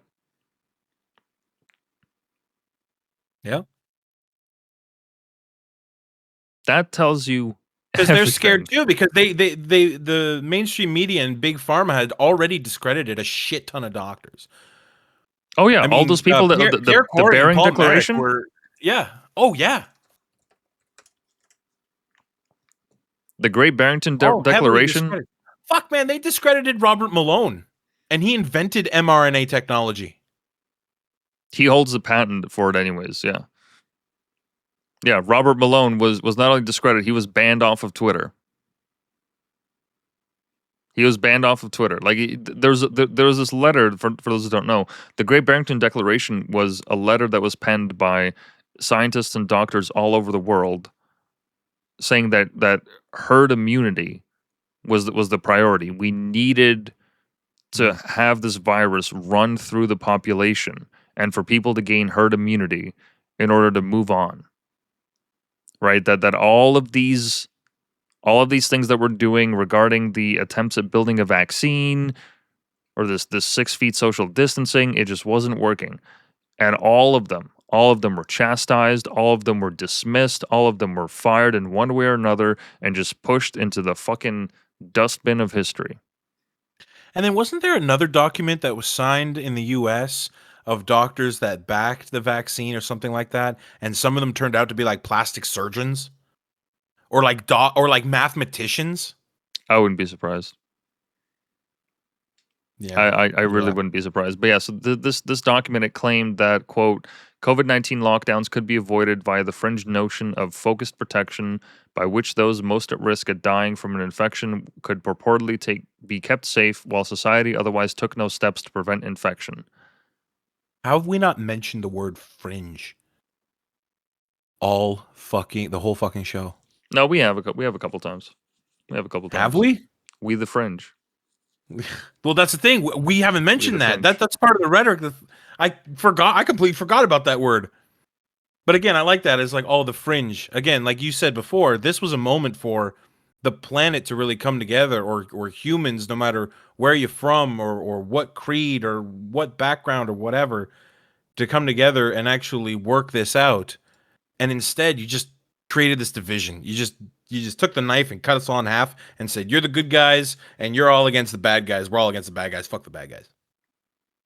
Ridiculous. The rhetoric that was used. Yeah, and so for the sake of time, because I know we're at the 3-hour mark, or at least approaching it. All of this, right? All of this preamble, everything that we've mentioned up until now, are all the stories and the lives and incidents that led to the convoy. All of this frustration, all of this anger, everything led up to this point where the Canadian government placed a vaccine mandate on truckers, which, for those who don't know, okay, truckers spend the majority of their days in their trucks. They are there for, I mean, literally, no pun intended, for the long haul. They are in their trucks for 10, 12, 14, 16, 18 hours at a time, just going across the country. Their entire job consists of going from point A to point B, back and forth and back and forth and back and forth. The only interaction they have with people is if they get out at a rest stop, they go in to spend a night somewhere at a motel or what have you. Chances are they're sleeping in their cab. Patrol. Yeah. Border Patrol, or they're going to the warehouse where they're dropping it off and they're signing some manifest and they're getting back in their truck and they're going about their way. Okay, these people aren't taking time to go out into crowded locations in the middle of their trip. They're not doing that. They're not swapping spit with their secretaries. Yeah, or they're swapping aides or whatever she was. they're swapping spit with lot lizards, as they're known. Okay, they're swapping spit with the local hookers. But besides that, but hey, the Quebec curfews, all right, they were against the lot lizards. Let me tell you. True. But so the government decided that, hey, why not mandate for these truckers to get vaccinated? Why not? Let's just slap another mandate. Quote, a vaccine mandate is now in effect for cross-border truckers coming into Canada. Canadian truckers who are not fully vaccinated will have to show proof of a negative PCR test collected within 72 hours of arriving at the border and will need to quarantine after their arrival, while unvaccinated American drivers will be denied entry. So our government thought that the best way to deal with COVID was to go over and fuck over the truckers. And here are the requirements as of January 15th, 2022. On November 19th, 2021, we announced that as of January 15th, 2022, certain categories of travelers who are currently exempt from entry requirements will only be allowed to enter the country if they are fully vaccinated with one of the following vaccines approved for entry into Canada.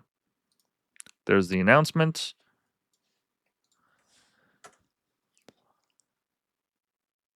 And there's another story saying that clarification comes day after government spokesperson mistakenly said Canadian truckers would be exempt.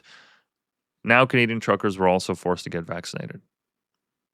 All truck drivers crossing the border must be fully vaccinated as of Saturday, regardless of whether they are Canadian citizens or foreign nationals, the federal government said Thursday. So, taking the masks on and off during the announcements every single day. closing the golf courses, denying children access to schools, making it so that citizens were forced to sit in their homes between the hours of 8 p.m. and 5 a.m., making it so that people that work from home for the government were vaccinated, closing down entire areas of stores, making sure that independent businesses closed while Walmart and Costco were allowed to operate freely, arresting people on ski slopes, arresting people in parks, arresting people on beaches, arresting people attending church services. There was a famous incident of a pastor who was arrested out west, I believe it was in Alberta, for having a church service. So the liquor stores and on all those places, they can have their people, go in there and socially distance, but God forbid somebody preaches the word of Christ. Right? All of these things happening. It was an outdoor service too, if I remember correctly. Or there was some other issue where like even outside congregations weren't allowed from the churches. But you were allowed to do something else. I can't remember the specifics. Right, so all of that happens. And so when the truckers get hit, this is the straw that breaks the camel's back. This is the moment where Canadians say enough is enough. This is exactly where people were like, no, this is too far. This is fucked up. There's no reason for us to be behaving like this in Canada when in Texas people are free, in Florida people are free, in other countries people are free. Meanwhile, we're still dealing with curfews. We're still dealing with all these restrictions. I can't take a plane across Canada, but I can take a bus. Make that make sense. Yeah, you can be put in a tin can with people for hours on end, but you can't sit in a restaurant and eat. Well, no, so long as that tin can is in the air, right? That's the main concern. Or it's flying at hundreds of kilometers an hour. I forgot. COVID only attacks at 10,000 feet and up. My bad.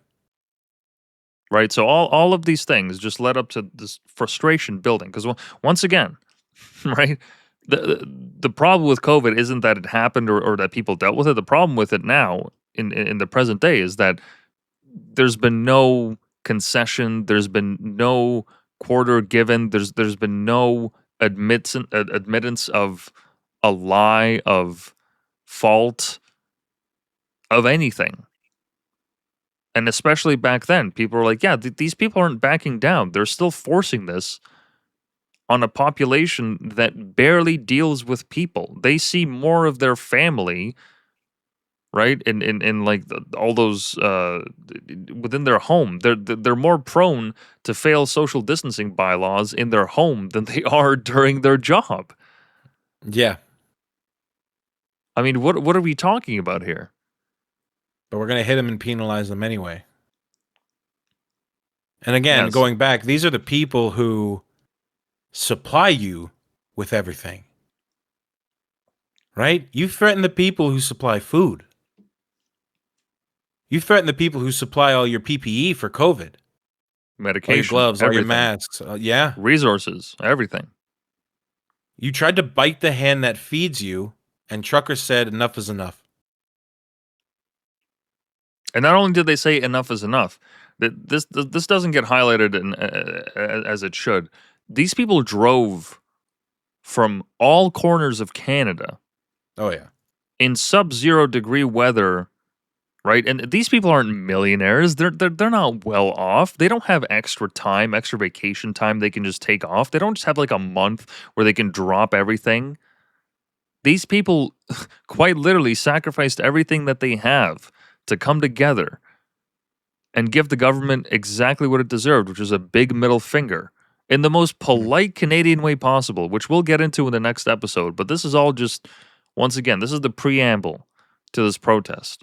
This is the frustration that people felt, being denied all these opportunities, all those kids that didn't get to go to school and properly socialize and learn how facial features work and emotions and all that because they were masked couldn't properly say goodbye to grandma. Couldn't properly say goodbye to their relatives. All those kids that, and just adults that couldn't go to bars, couldn't go to hotels, not hotels, but who lost museums, their jobs. Who lost their were jobs. Forced out of their jobs, yeah. This is what it all led to. This is what it all led to. The absolute most peaceful protest that Canada has seen in a fucking generation. This could have been way worse. This could have turned south so fucking quick. Oh, yeah. These people had every excuse to burn down entire city centers for what this government has done to them and what they have taken away from them. They had all the justification, not the right, but they had all the justification to do that. And they decided to just shut down a couple bridges, set up some hot tubs, play some hockey, get together with their neighbors and their fellow countrymen, say some words, share their stories. And it was easily one of the most, honestly, just personally speaking, one of the best times of my life where I felt most proud to be Canadian. Honestly. Where I was genuine, like this is what we're about. This is what we're about. We'll put the screws to them, but we'll do it politely. We'll do it politely, and we'll clean up after ourselves. Yeah, we'll honk, we'll make some noise, but we'll go away eventually. We will, because we're not about to take over the government. We're not about to create an insurgency. No, we just want to be heard. This isn't an insurrection. This isn't a coup. You know, we're doing everything by the book. And that's why they hit on the honking so hard, is because we didn't give them any fodder. There was nothing to fight us on.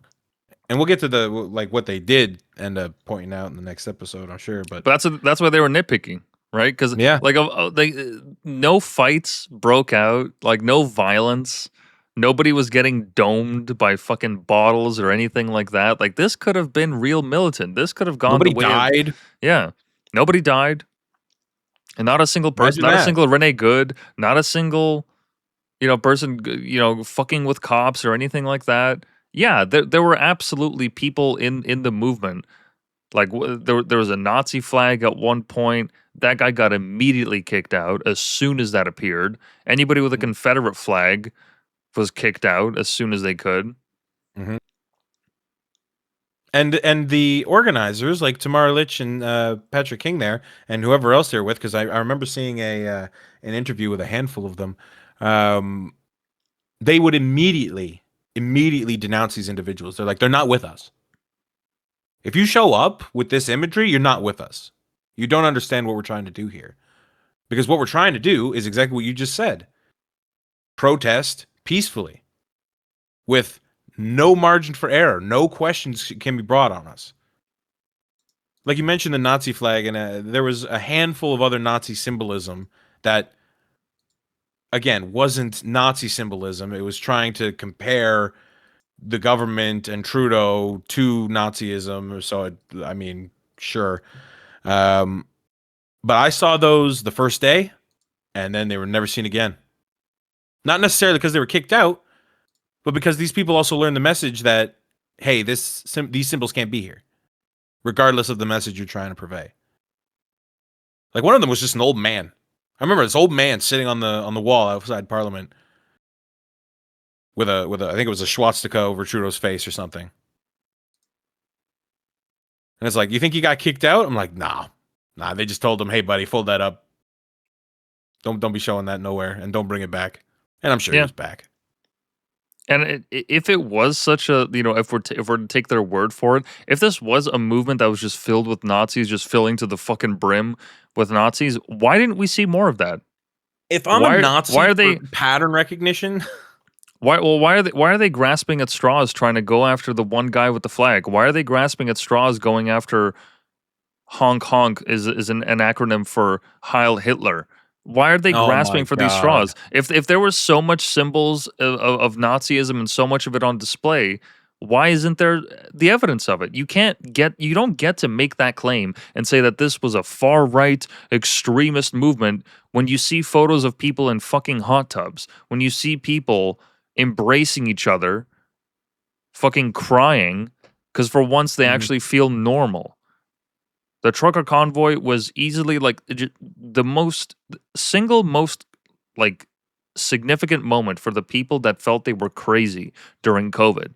Just looking at the world around them and being like, there's no way that I'm the only one disagreeing with these restrictions, right? Like there's absolutely no way. And then the convoy happened and you were just walking in the streets, hearing people yell fuck Trudeau, hearing people fuck the mandates, like all these things, and you felt sane for a moment. You felt like you were heard, that you were represented, that you weren't just getting sidelined. You weren't getting labeled as a racist, sexist, misogynist, as our prime minister said. Yeah, because the lockdowns were extraordinarily isolating. Like, you were one of the few people I was talking to that I could actually talk to about this stuff and be like, hey, is this kind of fucking weird?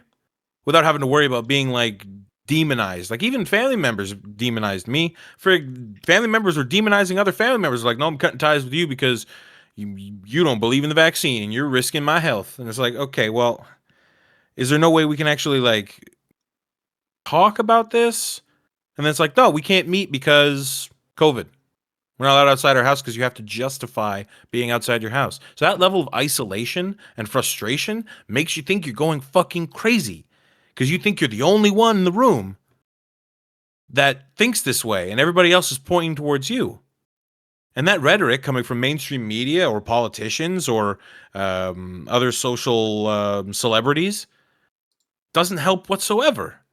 It just continues to make you feel like a piece of garbage, as if you're a psychopath surrounded by, I don't know, gods, like everybody else is correct and you're in the wrong. But then being able to come together in a community and see that there are actually people who aren't only experiencing the same thing you are, but also share your views, and you realize there's a community here to be built. Like, that was one of the biggest pieces of relief I got from the convoy, to be honest, was just to realize, like, okay, I'm not alone. Mm-hmm. Because that level of isolation, that level of rhetoric and demonization, I keep using that word, but I mean, that's what they did. That amount of slander can only get you so far. I was so fucking angry during COVID. I was so angry. You know, and all these points coming down to, like you said, all led up to the convoy. It's like, I tried, you know, and I've told you this before, is I would listen to podcasts while I work because I was working the golf course, right? And, well, it wasn't open to begin with, and even then, I'm mostly just riding around in machinery all day, so I could listen to podcasts all day. And I listen to podcasts, and some of them would say, like the Dark Horse podcast is one of the main ones that I'll always remember listening to, because it just made everything very like cohesive, I suppose, very manageable, very digestible, easy to understand. But he was very much on the path of, like we just saw, the idea of like herd immunity. Herd immunity. Thank you. And then I would try to go to the other side. It's like, okay, so this is what the independents are saying. This is what Joe Rogan is saying. This is what the Dark Horse is saying. This is what Brett was saying. Let me go over here. And I remember one day going to CBC, CTV. It wasn't there was a couple others like mainstream radio shows, basically, where they were talking about the vaccine, and I'm sitting there going, convince me, just convince me that this is the way to go. Tell me something that's going to change my mind. I'm not going to this with fucking blinders on, horse blinders, thinking, nope, everybody around me is a fucking idiot. I'm just angry and mad, and I don't agree with anything the government says. The government doesn't know what the fuck. It's like, no. Open-minded. I'm open to it. Wrong. I'm open to hearing another opinion. Yeah. Because honestly, like we've already talked about with the vaccines, and I've mentioned this, is that there is efficacy to the vaccine. I've seen this. I'm unvaccinated. I know vaccinated individuals. Vaccinated individuals get COVID, they're in bed for a day. I get COVID, I'm in bed for like 3, and it's rough. Right? Yeah, it's like, there's an argument to be made. Let's talk about this. There's efficacy in it. All right. Let's. You have a point. Problem is, I didn't die from it. Problem is, you're still lying about transmission. Problem is, you still want 89% of all Canadians and all Canadians to be vaccinated, but then you move the goalposts because all of a sudden you allow children between 5 and 12 to be vaccinated. So now that count drops. So lockdowns stay. And I can take a train, but I can't take a train, but I can take a bus, which I'm still in the vicinity of people. I'm still potentially infecting them or getting infected, but it's just a different mode of transport, which, I mean, like, really? No, exactly. So I'm not completely ignorant to what's going on, but change my mind, convince me that this is the right way to go. And they couldn't, because it was the same arguments rolled over and over and over again. That only argument was, it's your responsibility. It's safe and effective. That's not enough. Oh, it's your responsibility. Oh, it's your responsibility not to get somebody else sick. And it's okay. Okay, so somebody else has an underlying health issue, and they could potentially die if they got sick, and you want me to protect them. But the vaccine should be protecting them, no? So you're still not helping your case. And then I actually went to the other side of the spectrum, where I ended up going, like, because I would consider, like, the Dark Horse and Brett Weinstein and all them to be kind of like, we're going to say middle right, okay? Yeah. And the CBC and all them is left or far left. I went to the far right, and some of those people are fucking nuts. Oh, yeah. Some of those people are like, COVID isn't real. You can eat horse hooves to fight off COVID. I'm like, what the fuck? Yeah. What? Yeah. What? That's the Jewish space laser, right? Yeah. That's insane. So it's like, I'm listening to all of this, and this is the conclusion I'm coming to. But at the end of the day, I'm crazy, or even better, I'm uneducated. I'm uneducated because you have questions. No. That's like you said. This is where it all led to breaking the camel's back. This was the final straw. It was the spark, and it came to a head essentially. And like you said, in one of the nicest, like, passive ways possible. Yeah, literally one of the most peaceful protests in Canadian history. I mean, of all the ways that this could have gone wrong, of all the ways that this could have gone extremely violent and extremely wrong, it didn't. Look, if these people wanted to, they could have fucking used their trucks as battering rams. They could have loaded them up with explosives. They could have done so much worse.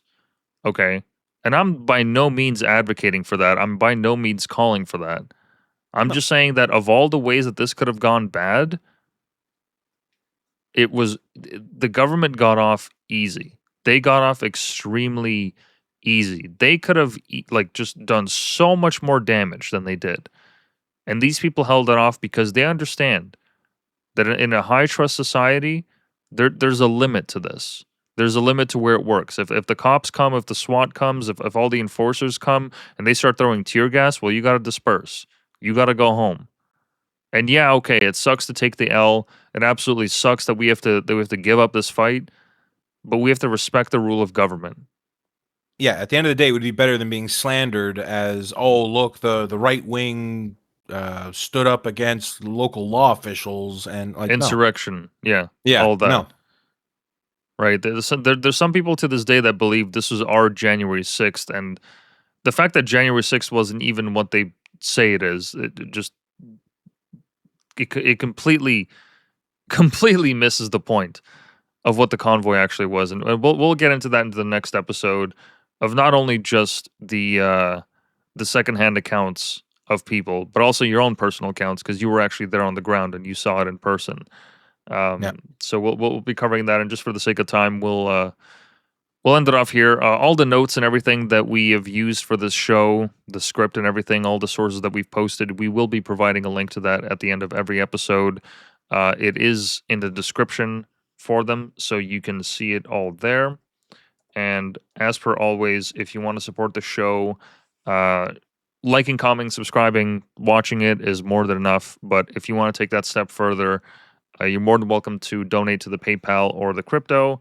As I said before, I don't read any comments on stream, and it's only at the end of the show. And let me just double check. 1 second. Oh. Okay, that's that's funny. That's okay.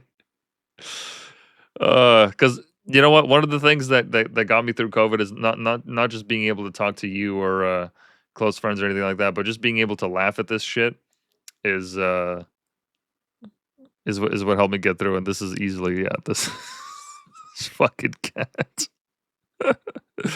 Oh, where was I was looking for the photo of when the Chinese were collecting people's cats and putting them in bags during COVID, and that's what stumbled up. And I was like, you know what? That's nicer. I'll take it. I was gonna say, for a laugh, what we needed to do was get a compilation of all the ridiculous masks that people wore during COVID. Yeah, birthday some of cone. them were Remember this crazy. trend? Oh, that reminds me. The other thing we didn't mention, just really fast, about the grocery stores was the arrows. Oh, that's genius. I love that. Oh, hell yeah. You should have wore a plague mask, to be honest. That's awesome. That's a scuba mask. Scuba mask. Oh boy, is that a hat? No, that's I think it's a filter for like a vacuum. With the guy with the pink shirt. No, that's a car air filter. This guy? Yeah, it looks like a hat. I don't know what that hat? is, but that's an underwear string. That's an underwear elastic. Yeah, that's an underwear elastic. But yeah, I remember this. Yeah, people just wearing ridiculous fucking outfits to deal with COVID. Oh my god. Oh, this guy. I remember this guy. Yeah, a pot lid, scuba gear. Oh, because you have to laugh. Because if you don't laugh, then you fucking cry. And yeah, spent too many years being too angry at this shit. But in any case, we'll be back next Wednesday with more coverage of the convoy. And so we have until February 23rd. That was the last day of the convoy. So we're technically, like, several years ago, this was like close to the peak. This is by this time people would have been in Ottawa and also the bridge crossings, just stationed there, waiting for some shit to happen. This was around that time. This is the moment. This is the moment for all those people to just get together and voice their discontent with the government and the restrictions, and hopefully by doing this little piece, this little series, we'll be able to honor all that, because we're in dire need of something like that in Canada again. And we'll end off the episode there. But yeah, for everyone listening still, thank you. I appreciate it very much. We'll be back next week. Well, next episode is Friday, so look out for that. But for convoy coverage, we'll be back next week, Wednesday. And as always, thank you to my co-host, Mr. Fireside, for joining me tonight. It's been a pleasure, as always. Yeah, it's been an absolute pleasure getting pissed off with you. As always, man. We've been doing this for years, except now we're recording it. Yeah, true. That's the only difference.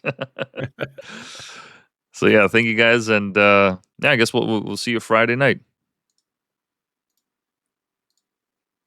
And we're out.